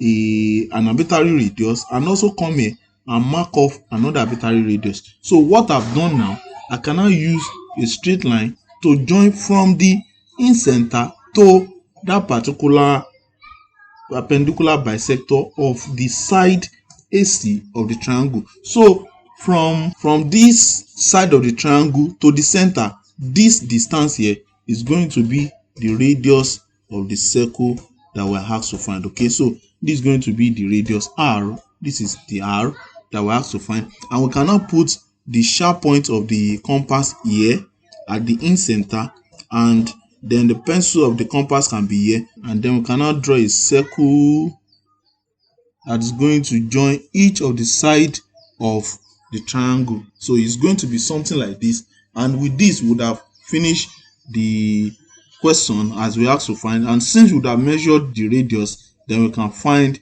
the area of the inscribed circle by making use of the formula that the area of a circle is equal to pi r square, and that r already we have gotten like this. So this is what we are going to do, and I'm going to just show us as I do them practically. I just need us to have this understanding, and we can go ahead and see for yourself right now. So first we need to draw our reference line, and then after having done that, we need to locate the point A where our angle will be taken from. So let's say this is point A, noted in red. Then we can bring in our compass to draw a semicircle, which is a 180 degrees angle. That's the angle on a straight line. But using the same radius, we can go to one side of the semicircle and mark off angle 60 degrees. Now, what we have just done has been able to divide this whole angle into 60 and 120 degrees, and we need to make use of this 60 degrees to get the inclination of A to C. But we know that AC was given as 7 centimeters, so we can mark that off on the ruler and take our compass to the point at A, and then draw an arc that is going to pass through that angle 60 degrees to meet that particular arc that we just drew, such that we can get our AC. So this straight line is now passing from A to C through an angle of 60 degrees. Okay, and then we are also told that AB is 8.5 centimeters, so we can take our compass and go to get 8.5 on the ruler, and then go to A so that we can draw an arc to mark off point C, just as shown in the diagram now. And then, having done this, we can now say we want to complete our triangle by joining C and B with a straight line. And so this is as good as it comes. This is our triangle that we are given, and we can label the point A where we took our angle, the point C, and then we have between, and then we have point B, just as given in the diagram. And then the distance between A and C, line AC, is 7 centimeters. Then line AB is 8.5 centimeters, and the angle that we are given as CAB is 60 degrees. So we have been able to successfully complete our triangle as requested. Now we can go ahead to say we want to draw the circle, and now we can look at angle 60 degrees, and we can bisect it by taking those 2 points, and we are going to take a straight line to that arc together. But we can also look at point C as explained before, and then first we want to draw the angle at C, so you can just draw this angle, and then at each point of those angles we can put our compass there and draw an arc, say here, and then go to the other point maintaining the same radius, and this is how we bisect an angle. Okay, so you can also draw another arc, and then these two angles, the angles at A and the angle at C that we have constructed, we can just draw a straight line to bisect them as shown. This is the bisection of angle C, and then we can also go to bisect the angle at A. Just take a ruler through from the point to the arcs that we just constructed, and then if we just locate it appropriately, now that is also the bisection of the angle 60 degrees. So now the intersection of those two bisectors is going to give us the incenter, which is going to be the center of the circle that we're asked to inscribe in this particular triangle. But before we can actually before we can construct the circle, we need to find the perpendicular bisector of one of the sides. I will take the side AC, so I can just take an arbitrary arc and mark off the line AC on these 2 points, and then I'll take the compass to each of those 2 points again and draw another arc at the top, just as being shown, and then go to the other point, draw another arc. So the point of intersection of these two arcs in blue to the incenter of the circle, I will need to actually construct a straight line. So that's a straight line. Now, from the side of the triangle to the incenter is going to be the radius of the circle that we're asked to construct. So I can now take my compass to the center like that and just bring the pencil side to that side of the triangle and complete the circle, and our work is done. So the final thing is for us to get the radius of the circle, and it's still the radius that is on the compass, so I can just mark it off on the ruler and I can see if I'm doing that correctly. This is 2.123. That's around 2.3 centimeters. So that's what I can use to get the radius, and I can use to compute the area of the circle as requested. All right. So from our foregoing, we can say that this is our R, and we have been able to get the radius R to be 2.3 centimeters. So here, this is the answer to A, and here this is B, and then C. You know that the area of the inscribed circle is defined as pi r square by reason of the formula for the area of the circle, and pi is 22/7. R we have obtained to be 2.3 raised to power 2 to input in the formula, and to evaluate this we can use our calculator to say we want to have 22/7 multiplied by 2.3 raised to power 2, and that will be in decimal place 16.6257. This under the bar will be repeated, so we can just say 16.63 because we can round 5 up to 1 and add to the initial number 2 to make it 3, so it is 16.63 centimeter square. And you can see our understanding of how to construct a triangle and how to construct an inscribed circle in that triangle and help us to solve this question fully and totally just like this. So if you want more questions on construction, you can just check our playlist, and it's going to help you to be able to carry out this type of questions and solve them judiciously in your maths exam. In this question on word problem on equations, we are told that a woman is 4 times as old as her daughter. Okay, that's presently in this time. In 5 years' time, the square of her age will exceed the square of her daughter's age by 120 years. So we need to know how to interpret that. We have to find the age of the daughter. Okay, no problem.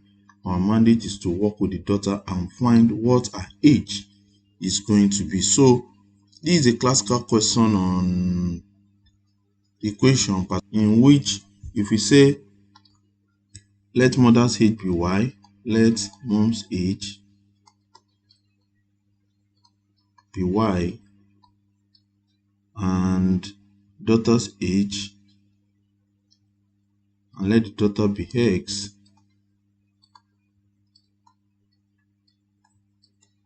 today we can see that today, as in this particular year, the woman is 4 times as old as her daughter. So y is 4 times as old as x. Okay, then in 5 years' time, so 5 years later, 5 years from now, student, this is where we really need to take note of what we are doing, because in 5 years' time, the age of the mother will now be y plus 5, and we are told that the square of that age, so that is y plus 5 raised to power 2. You see in 5 years' time, the square of her age, so this is going to be the square of her age in 5 years' time, is equal to it will exceed the square of her daughter's age by 120 years. But what's going to be her daughter's age in 5 years' time is also going to be x plus 5. Okay, so the age of the mother is going to exceed the square of the daughter's age, so we have the square of that age by 120. Wow. Once we miss this step, definitely we are not going to get our correct answer. So this is the interpretation that this in 5 years' time, the square of the mother's age, now the mother's age will be y plus 5, so that square will be the square of that daughter's age plus 120, because we are told that she would have exceeded the square of her own age would have exceeded the square of her daughter's age by 120 years. So we need to take note of that. But now we can see that we just have 2 equations, but look at this, we are asked to find the daughter's age, that is x. X is what we are looking for. So here in this particular expression, we can just say we want to substitute since we have two equations, substitute y is equal to 4x in this second equation in 2, if this is 1 and this is 2. So to do that, we can just say instead of y, wherever we see y, we're going to use 4x. So we have it as 4x plus 5 raised to power 2 is equal to x plus 5 raised to power 2 plus 120. So we need to just open up these brackets. Okay, so in the first case, 4x plus 5 will be 4x plus 5 multiplied by 4x plus 5. That's 4x plus 5 raised to power 2 is equal to x plus 5 multiplied by x plus 5. Okay, then this 120 plus 120. All right, so we just need to open up this bracket now, and we need to multiply piecewise. 4x times 4x will be 16x squared. Okay, 4x times 5 will be 20x. Again, we have 5 times 4x, that will be another 20x. Okay, then 5 times 5, that will be plus 25. That's the left hand side. Okay, this is going to give us equal to x plus 5 raised to power 2 will be x plus 5 times x plus 5, and we need to take it piecewise again. X times x will be x squared, x times 5 will be 5x, then again 5 times x will be another 5x, and then 5 times 5, that will be 25, and then we still have this 120 to add to it. So this is what we need to now simplify that. Here we can have this as 16x squared, 20x plus 20x is 40x, then plus 25 is equal to, here we still have x squared, 5x plus 5x is 10x, 25 plus 120 is 145. This is already looking like a quadratic equation. Okay, so we can just move everything to the left hand side, and if we do that, we are going to have this as 16x squared minus s squared. Okay, I'm just taking this to the other side, plus 40x minus 10x. Okay, plus 25. Now when 145 moves to the other side, it becomes minus 145 is equal to 0. All right, so 16x squared minus s squared is 15x squared, plus 40x minus 10x is 30x. Okay, then 25 minus 145 will be minus 120 is equal to 0. We can see that 15 is common to all of them. If we divide all through by 15, 15 here will cancel 15 here, 15 here 1, 2, 15 here 1, 15 here 8. So what we have is, eventually we have x squared plus 2x minus 8 is equal to 0. So this is the quadratic equation that we need to solve. So we arrived at x squared plus 2x minus 8 is equal to 0 as the quadratic equation that we need to solve in order to evaluate this question. Now I want to use factorization method, and what the factorization method will enhance for me is that it will help me to get some two entities that I can use to replace this middle entity so that I can solve this straight. But I need to consider the product of minus 8 and s squared. So minus 8s squared is my product, and the terms I'm going to be using must sum up to be this middle term.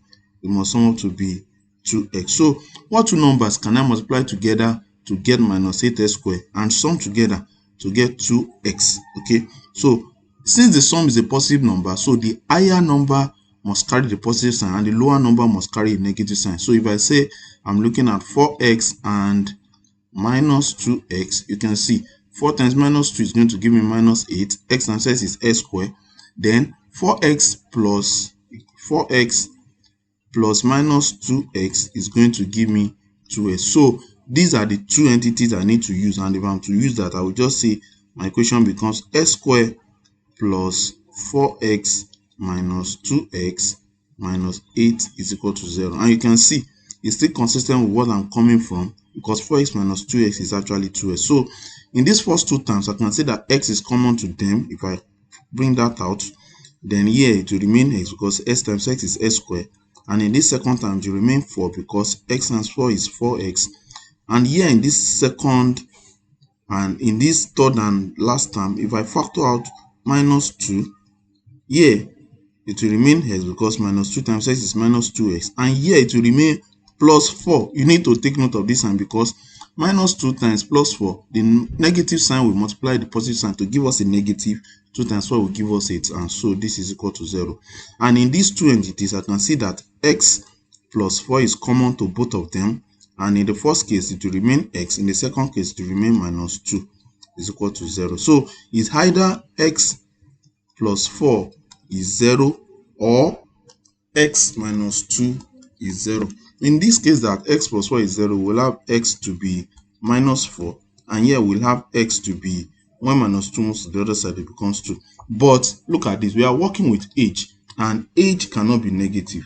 The age of a person cannot be a negative number. So noting this, we can eliminate that x cannot be minus 4.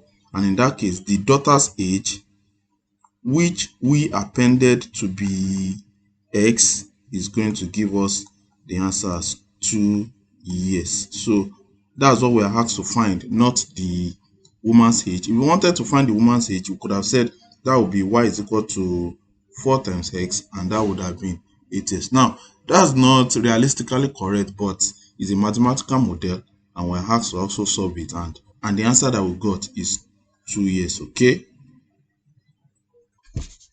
In this question on change of subject and algebra processes, we're told to make y the subject of the formula t is equal to w plus wy squared over pz, and then hence we should find the value of y if p is 5, z is 10, t is 9, and w is equal to 3. So we are going to take some processes to try and evaluate this particular question here.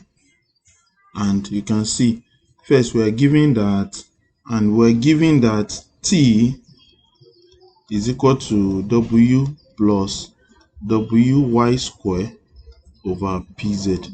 And our mandate is that first we are to make y the subject of the formula. So y here should be standing alone at the right hand side is equal to some other expression as we are going to find as appropriate. So first and foremost, we want to eliminate the term containing y. So if I move this term to the left hand side, I can say I just have wy squared over pz. I'm just rearranging, not moving it to the left hand side, equal to, when w cross over to this side, it becomes t minus w, or I can say the whole of this over 1. Why am I saying that? Is because I can say that easily I can cross multiply to have wy squared multiplying 1 is still wy squared, okay, is equal to pz multiplying the whole of this numerator will be pz multiplied by t minus w, okay. And now I want to have only y at the left hand side, so I can divide both sides by w. In that case, I can say this is over w and this is over w. If I had that, this w will cancel this w, so that what I have is only y squared. And to have y alone, then I can find the square root of both sides to say y is equal to the square root of pz multiplied by t minus w over w. Okay, so that's the expression for y as the subject of the formula that we are given, that we just express like that. But now we are told that if p is equal to 5, z is 10, t is 9, and w is 3, we have to find the value of y. In that case, y will be, we just need to substitute all those values, that p is 5 multiplied by z, that's 10, multiplied by t minus w, t is 9, minus w, w is 3 over w, that is 3. So if you want to express this, this is the square root of 5 times 10 is 50, 9 minus 3 is 6. Okay, so this is 50 times 6 over 3. And 3 can go here, 1, 3 is 6. This is 2. So y is equal to the square root of 50 times 2, that is 100. So if this is the value of y, Therefore, y itself is square root of 100 is plus or minus 10. Okay, so to get your full mark, it's better you just append it as plus or minus 10, because minus 10 raised to power 2 is 100 and 10 raised to power 2 is also 100. So the solution to this particular question is that y is 10, and in this particular case, the expression for y as the formula is square root of pz multiplied by t minus w all over w. All right. So here in this question on statistics, we are told that the frequency distribution of scores obtained by 50 students in a class test are given in the table below. So these are the scores on the first row and the frequency of the scores on the second row. We are to determine the value of t. You can see t reflecting in the frequency, okay, and then we are to find the frequency of the model class, and finally we are to evaluate the variance of the distribution. In the first case, for us to find the value of t, we are noting that we are told the total number of students. Look at this, that 50 students are what the table is all about, okay, and then for this particular case, to find the value of t, that means that the summation of all the frequencies 3, 10 minus t, 3t, 8, 2t plus 2, and t plus 2 will sum up to be 50. So with that, we should be able to find the value of t by saying that summation f is going to give us 3 plus 10 minus t, okay, plus 3t plus 8 plus 2t plus 2 plus t plus 2. Each of those entries of the frequency is going to add up to 50. So if we just want to evaluate that, 3 plus 10 is 13, 13 plus 8, that is 21, 21 plus 2, that is 23, 23 plus 2, that is 25. So we have 25, okay, minus t plus 3t is 2t, 2t plus 2t is 40, 40 plus t is 5t. So we have 25 plus 5t is equal to 0, such that 5t will be 50 minus 25. I know 50 minus 25 is 25, and then t will be 25 over 5, and that will be 5. So the t that we are given in this particular frequency table is that it has a value of 5. Okay, so that's the value of t, and the first question is done. In the second question, we are asked to find the frequency of the model class. The frequency of the model class will be the highest frequency in the table. So we need to evaluate the values of t in each of these inputs so that we can get the one that is highest. So we don't have any problem with 3. 10 minus t will be 10 minus 5. So this will be 5. Okay. 3t will be 3 times 5. So this will be 15. 8 has nothing to do with t. 2t plus 2 will be 2 times 5, 10 plus 2. So this will be 12. Then t plus 2 will be 5 plus 2. And this is 7. And if we are to look at each of these entries, we have 3, 5, 15, 12, 7, and 8. The one with the highest frequency is definitely the one carrying 3t. So the frequency of the model class, from that foregoing, the frequency of the model class from the table, as we just evaluated it, is going to give us 3t, which is 3 multiplied by 5, and that is 15. So the first question is done with, the second is done with. We can now move on to find the variance. All right. So the question before us is, how do we find the variance of a distribution like this? The variance is generally given as the sum of the product of the frequency and d square, where we are going to talk about d very soon, over the summation of the frequency. Okay, now d is actually going to be each of those values minus the mean of the set as given. So we want to just interpolate this table so that we can get all those values appropriately. Here we have the scores, and this is how you go about also trying to evaluate your table when you are given the question. Then we have the frequency.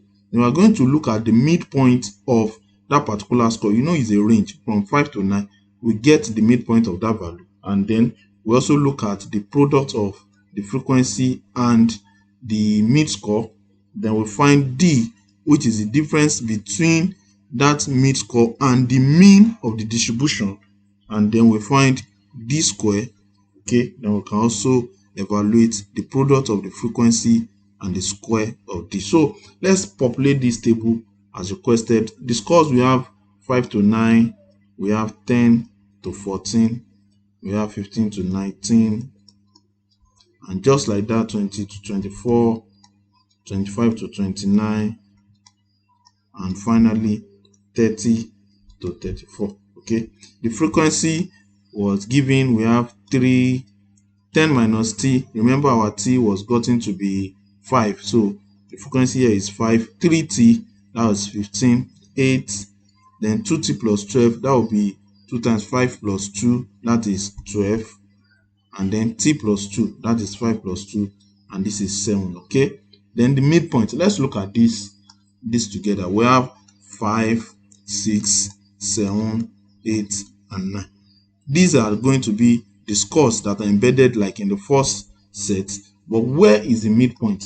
Yeah, these are just a total of 5 entries. We have 2 here, we have 2 here. You can see 7 is the midpoint of that particular data set. So if 7 is the midpoint, that means 7 is what we are going to reflect on our table. Okay, so this is going to be 7 here, and then between 10 and 14, the same thing. You have 10, 11, 12, 13, 14. Which one is the midpoint? It is 12. Okay, and in short, as a rule of thumb, if you are consistent, you will notice that is an additional value of 5 units to each of them. This is 7 plus 5, 12, plus 5 again, 17, plus 5, 22, plus 5, 27, and plus 5, 32. You can confirm by carrying out all of this. Like for example, let's take 30 to 34. So we have 30, 31, 32, 33, and 34. So where is the midpoint in this particular case? You can see it is 32 as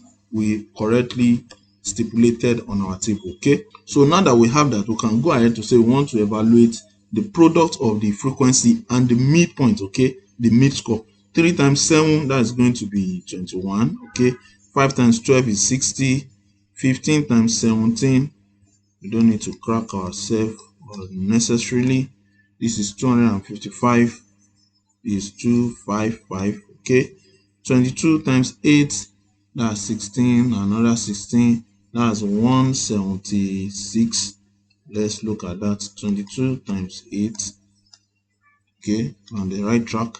12 times 27, 12 times 2, 7, that's 324. This is 324. And 7 times 32, 7 times 2 is 14, remaining 1. 7 times 3 is 21, plus that one, that is 22.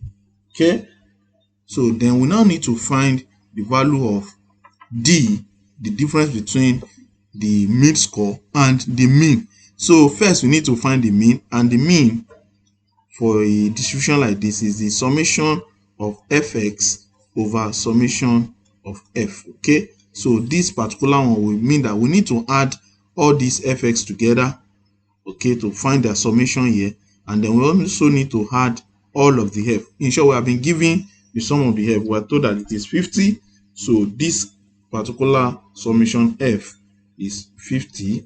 All right, then we need to find summation fx. So we can bring in our calculator to say we want to evaluate the summation fx. That will be 21 plus 60 plus 255 plus 176 plus 324 plus 224. Okay, then you need to check, did I make any mistake? I hope I got all the entries correctly, and if you are certain of that, you are going to get your answer. In this particular case, this is 1060. So here I'm going to have this to be summation fx is 1060. Okay, here I can just say I'm appending the summation for each of the entry. Okay, so summation fx over summation f will be nothing but 1060 over 50, and this will be 106 divided by 5. 106 divided by 5 will give us x bar, which is the mean, to be, let's say this, 106 divided by 5 is equal to 21.2. So this is 21.2. That's the score that is going to represent our mean score here. So for each of these entries, we are going to find x minus x bar. Okay, so for your calculator, you can just bring this in and say, let's say 7 minus 21.2. Okay, yes. So this is equal to what? This is minus 14.2. So D here is minus 14.2. And then in the next case, 12, you can just change the first entry. Here you want to say 12 minus 21.2. Okay, this is minus 9.2. This is minus 9.2. Okay, I'm also going to show us a symmetry. In the third case, we want to say 17 minus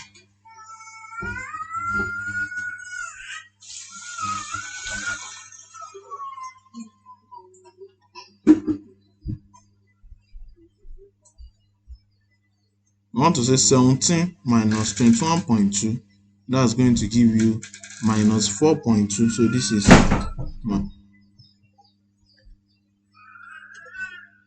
this is minus 4.2. Now look at this: 14.2, 9.2, 4.2. Again, you should have noticed that this is also a difference of 5. Okay, it's a difference of 5. So between 14.2 and 9.2, there is 5 unit difference. Between 9.2 and 4.2, there is 9 unit difference. But if you just want to be on the safe side, you can continue inputting those values just manually. Okay, so in the next case, we have 22 minus 21.2. That is 0.8. This is 0.8. Then here, 27 minus 21.2 will be 5.8. You can just confirm that. Okay, and here 32 minus 21.2 will be 10.8. all right, so good and wonderful. We need to now find the square of this difference. So actually you can say 14.2 or minus 14.2 raised to power 2, because when you are finding the square of a negative number, it will be a positive number. So you can just say it is minus 14.2 raised to power 2, and you can see that's a positive number. That's 201.64. So here we have 201.64. I will just carry out the other ones without putting the negative sign. 9.2 raised to power 2. That is 84.64.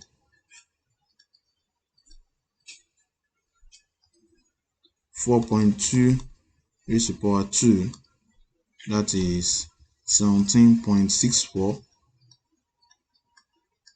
Okay, then 0.8 raised to power 2. That is 0.64. Then 5.8 raised to power 2.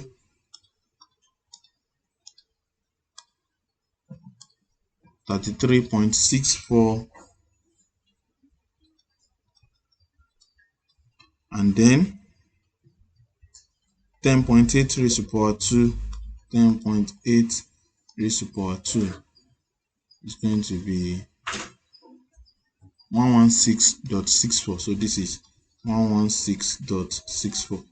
okay, but that's not all. We're actually going to be multiplying the frequency with this D that we just obtained, and that will be the final step. All right, we won't do anything more than that. So 3 times 201.64, 3 times 201.64.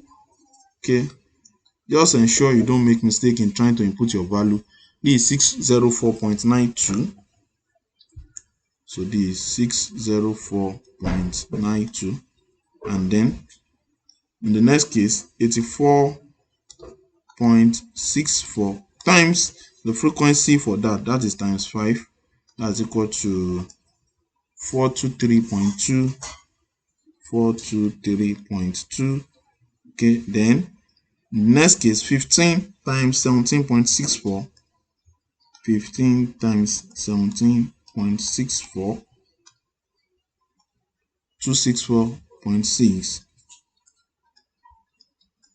you just need to be careful that you don't miss any digits. And in the next case 8 times 0.64. 8 times 0.64, that's 5.12. Okay, this is 0.20, 0.60, since all of them are carrying two decimal places. So in the next case here, we'll have 12 times 33.64. 12 times 33.64, that is 403.68. 403.68, and then finally 7 times 116.64. 7 times 116.64. Okay, 816.48. So this is 816.48.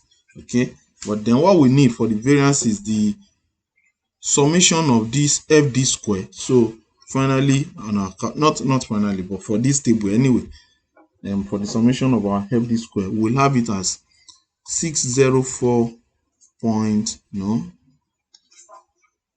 we'll have it as 604. Johnny Surude, I'm coming, please. We'll have it at 604.92 plus 423.20 plus 264.60 plus 5.12 plus 403.68 plus 816.48.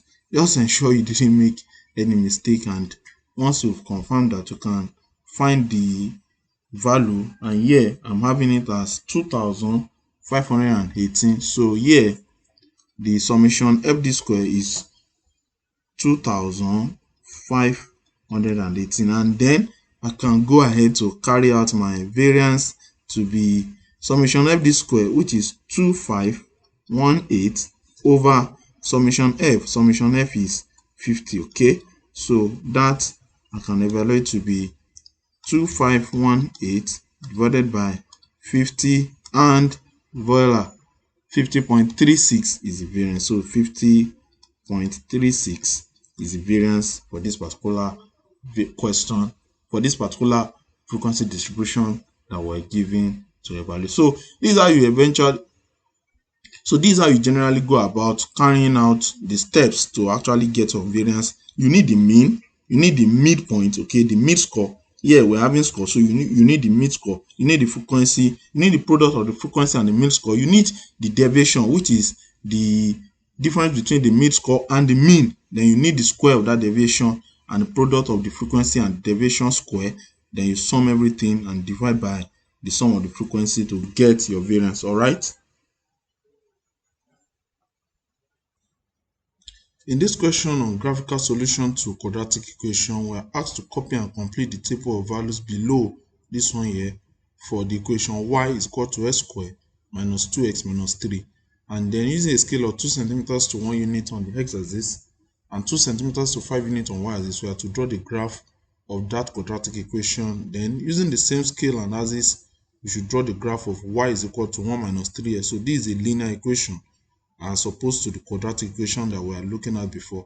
Then from the graph, we should find the root of the equation x squared minus 2x minus 3 is equal to 1 minus 3x, and the minimum value of y and the corresponding value of x. Good. This is quite cut out for us as our work to do. And what I would like to do first is, in the first case, we should copy and complete the table of values below for y is x squared minus 2x minus 3. So we are to complete this table, well noted. But looking at the question C, we are asked to also draw the graph of y is equal to 1 minus 3x. So we need a table for this in filling this particular table that they asked us to do. But we also need to generate the table for this equation. So I'm going to show you manually how to go about doing those stuff. If you are looking for a quick way to do that using your calculator, you can check our other videos on graphical solution to quadratic equation, trigonometric functions, in which you will directly use your calculator to just fill in the values for the y on the table. But here, let's do this manually so that you can also master how to do that.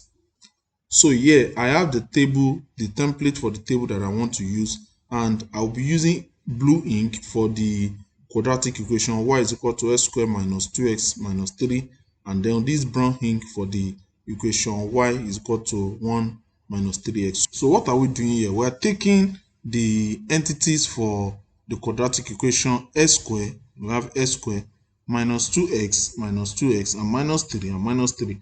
So we will take all those values and then we are going to sum them to get the value for y, and we'll confirm with the values that we are given already. So like in the first case, when x is minus 2, x squared will be 4, okay, then minus 2 times x will be minus 2 times minus 2, that will also be 4, because minus will multiply each other to be plus, then 2 times 2 will be 4.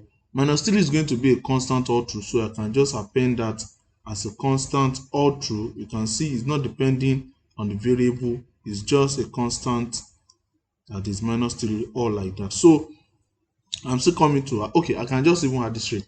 4 plus 4 is 8. 8 minus 3 is 5. So the value of y here is 5. When x is minus 1, x squared is 1, because that is minus 1 raised to power 2. The negative sign will multiply each other to be a positive sign, and 1 times 1 is 1. Minus 2x will be minus 2 times minus 1, and that will be 2, okay. Then x squared, when x is 0, x squared will be 0, minus 2x will also be 0, and you can see the constant minus 3. When we add all everything, it will be minus 3. Here, 1 plus 2 minus 3, 1 plus 2 is 3, 3 minus 3 is 0, okay. Then here, when x is 1, x squared will also be 1, minus 2x will be minus 2 times 1, and that will be minus 2. So the sum of 1 minus 2 and minus 3 will be 1 minus 2 is minus 1, minus 1 minus 3 is minus 4. So this is minus 4. When x is 2, x squared will be 4, minus 2x will be minus 4, and then we have minus 3 as a constant. The addition of the 3, 4 minus 4 is 0, 0 minus 3 is minus 3, okay. So you can see how this is going now. When x is 3, x squared will be 9, minus 2x will be minus 6, 9 minus 6 is 3, 3 minus 3 is 0, and so that is a good test that all the values we have here are actually on point, because we are also consistent with the minus 3 and 0 that were given originally. So we also need to evaluate for the case in which we are looking for y is equal to 1 minus 3x. So 1 is a constant, is not depending on x. We can just have that a constant all through, okay. When x is minus 2, minus 3x will be minus 3 times minus 2. The negative sign will multiply each other to be positive. Then 3 times 2 will be 6, so this will be 6. When x is minus 1, minus 3x will be minus 3 times minus 1, and that will be 3. When x is 0, minus 3x will be 0. Any number multiplying 0 is 0. When x is 1, minus 3x will be minus 3. When x is 2, minus 3x will be minus 6. And when x is 3, minus 3x will be minus 9. So for us to find y for this particular linear equation, y is equal to 1 minus 3x, we just sum this value in brown. So 1 plus 6, that will be 7. 1 plus 3, that will be 4. 1 plus 0 is 1. 1 minus 3 is minus 2. 1 minus 6, this is minus 5. And 1 minus 9, this is minus 8. So these are the set of values that we are going to use to compute our graph as requested in the question, and that's what we are going to do right about now. So here we have our table of values, and we'll be given the scale that 2 centimeters should represent 1 unit on the x-axis and 2 centimeters to 5 units on the y-axis. For me, I'll be taking from here to here as 2 centimeters, okay. So that will be what will be representing on the x-axis 1 unit, okay, and on the y from here to here, that's my 2 centimeters, and it will be representing 5 units on the y-axis. So I just want you to take note of that so that you can be on the same page when I'll be constructing my diagram. Now for the values of x and y, you can see that from x we have minus 2 to 3. It's as if we are even having minus 3 to 3. So that should actually be centralized. And for the y, look at this, the highest value is 7, the lowest value is minus 8. We are also having it just as if it is centralized. So we can look at the center of the graph to take our origin from there. So that's what I'm going to do now. I'm going to say here I can just look for a means of centralizing the y-axis and the x-axis. So there and here,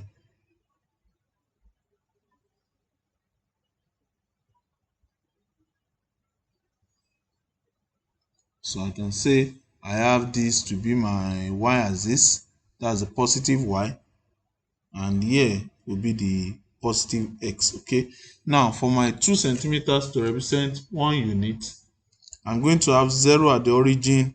This is 2 centimeters, so this is 1 unit, another 2 centimeters, 2 units, another 2 centimeters, this is 3 units. Here I have -1, -2, and -3. Okay, then on the y-axis, 2 centimeters to 5 units, so here this will be 5, and next I'm going to have 10, and here I will have, this will be -5, and this will be -10. So that is a good representation of what I want to do. I can now go ahead to juxtapose those values, and I'm going to also be consistent with the ink. Blue will be for the quadratic equation and brown will be for the linear equation. So for the quadratic equation, when x is -2, you can see this is -2 here, x is -2, so here y is 5, so y is 5 here.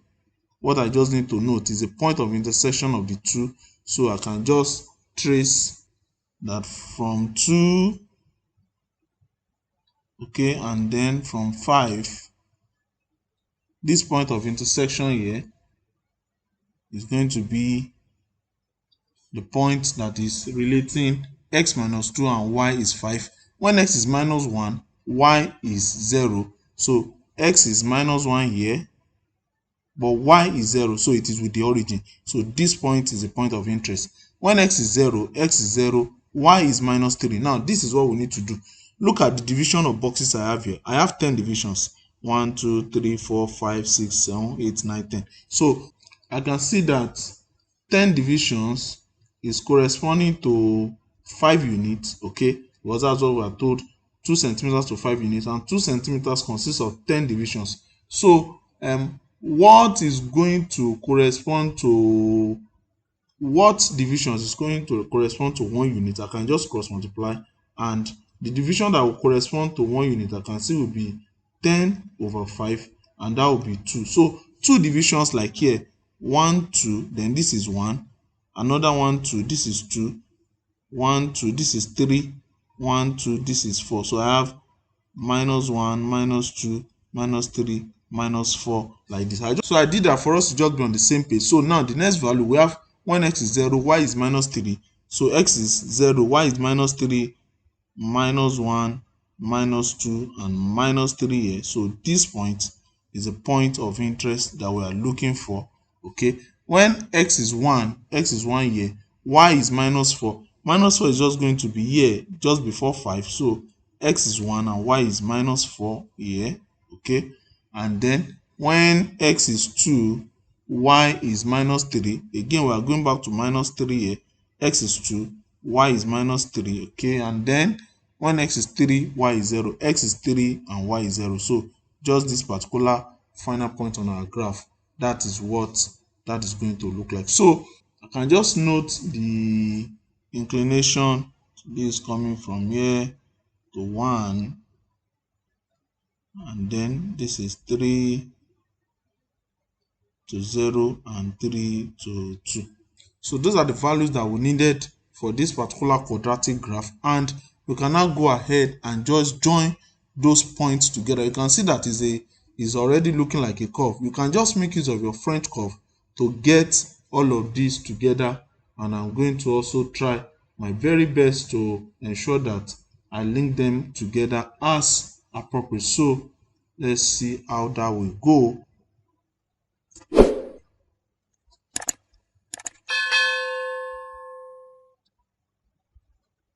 So for the other linear graph, when x is -2, y is 7. So this is -2, 5, we have 6, we have 7 here. Okay, so I can just note that as being here.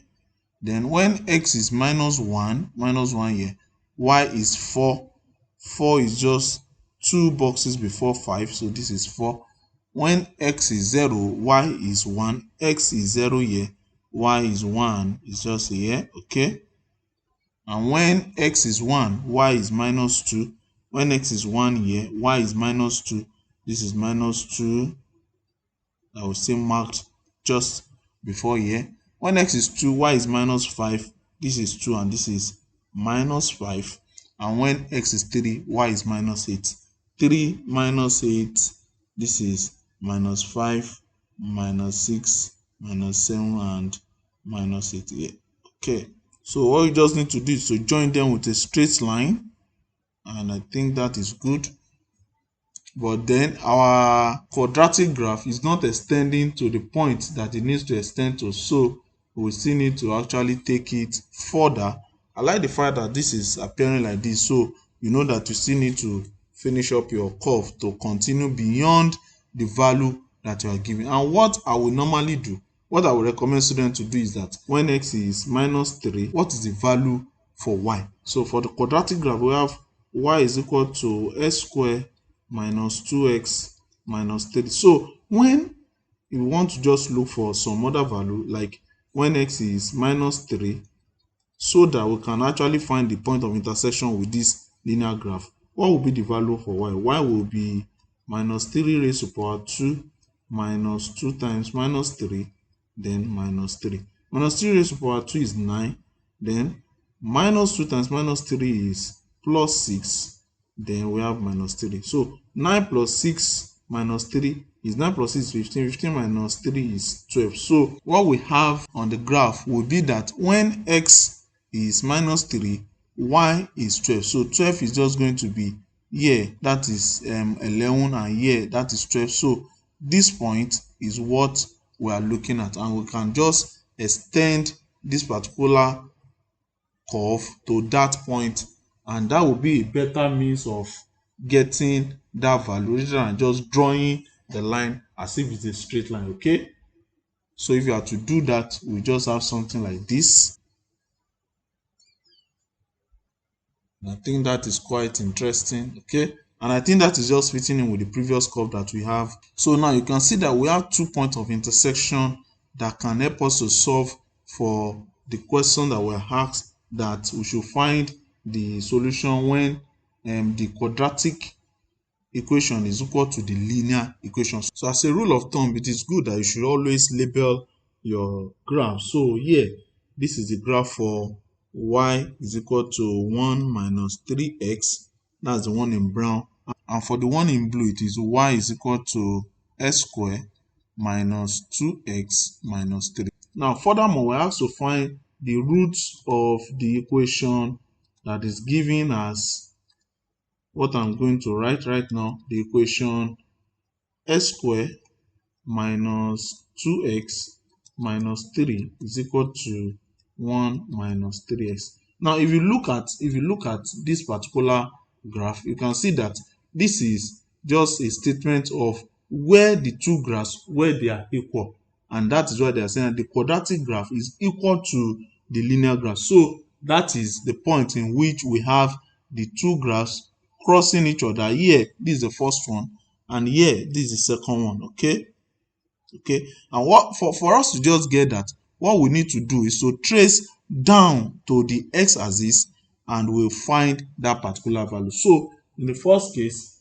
we just need to look at this red and trace down, just straight down to the x-axis.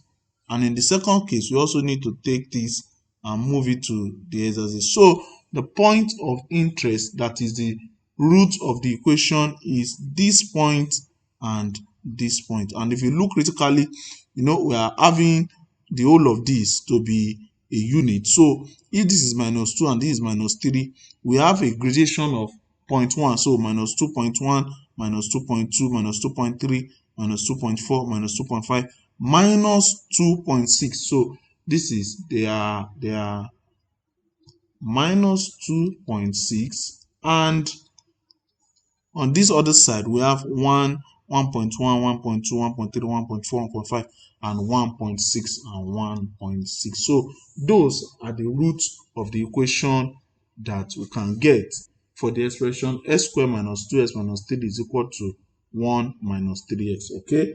Then finally, we are also asked to find the minimum value of y. So, and the corresponding value for x. So, minimum value for y, minimum value of y. I think for the quadratic equation, for x squared minus 2x minus 3 is, look at this curve. You can see that this is the least value and is corresponding to minus 4. In short, from the table, if you consider this, you can see that it is when x is 1 that y is minus 4 for the particular quadratic equation, and that means that minimum value of y is minus 4 and the corresponding value of x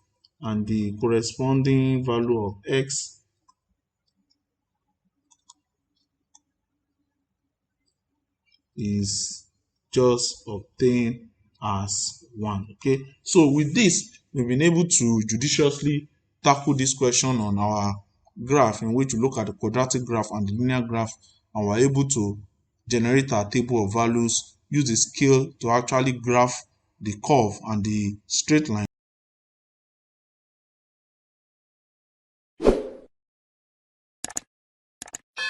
So that's all we are going to be having in our lecture today. We hope that this will be of benefit, of use to somebody out there. Don't forget to subscribe to our channel. We have a lot of resources that you can use to enhance your academic excellence. And that's our desire, that you go out and be the best. And as you do all this, we know that all will work out together for good. Until next time, God bless you.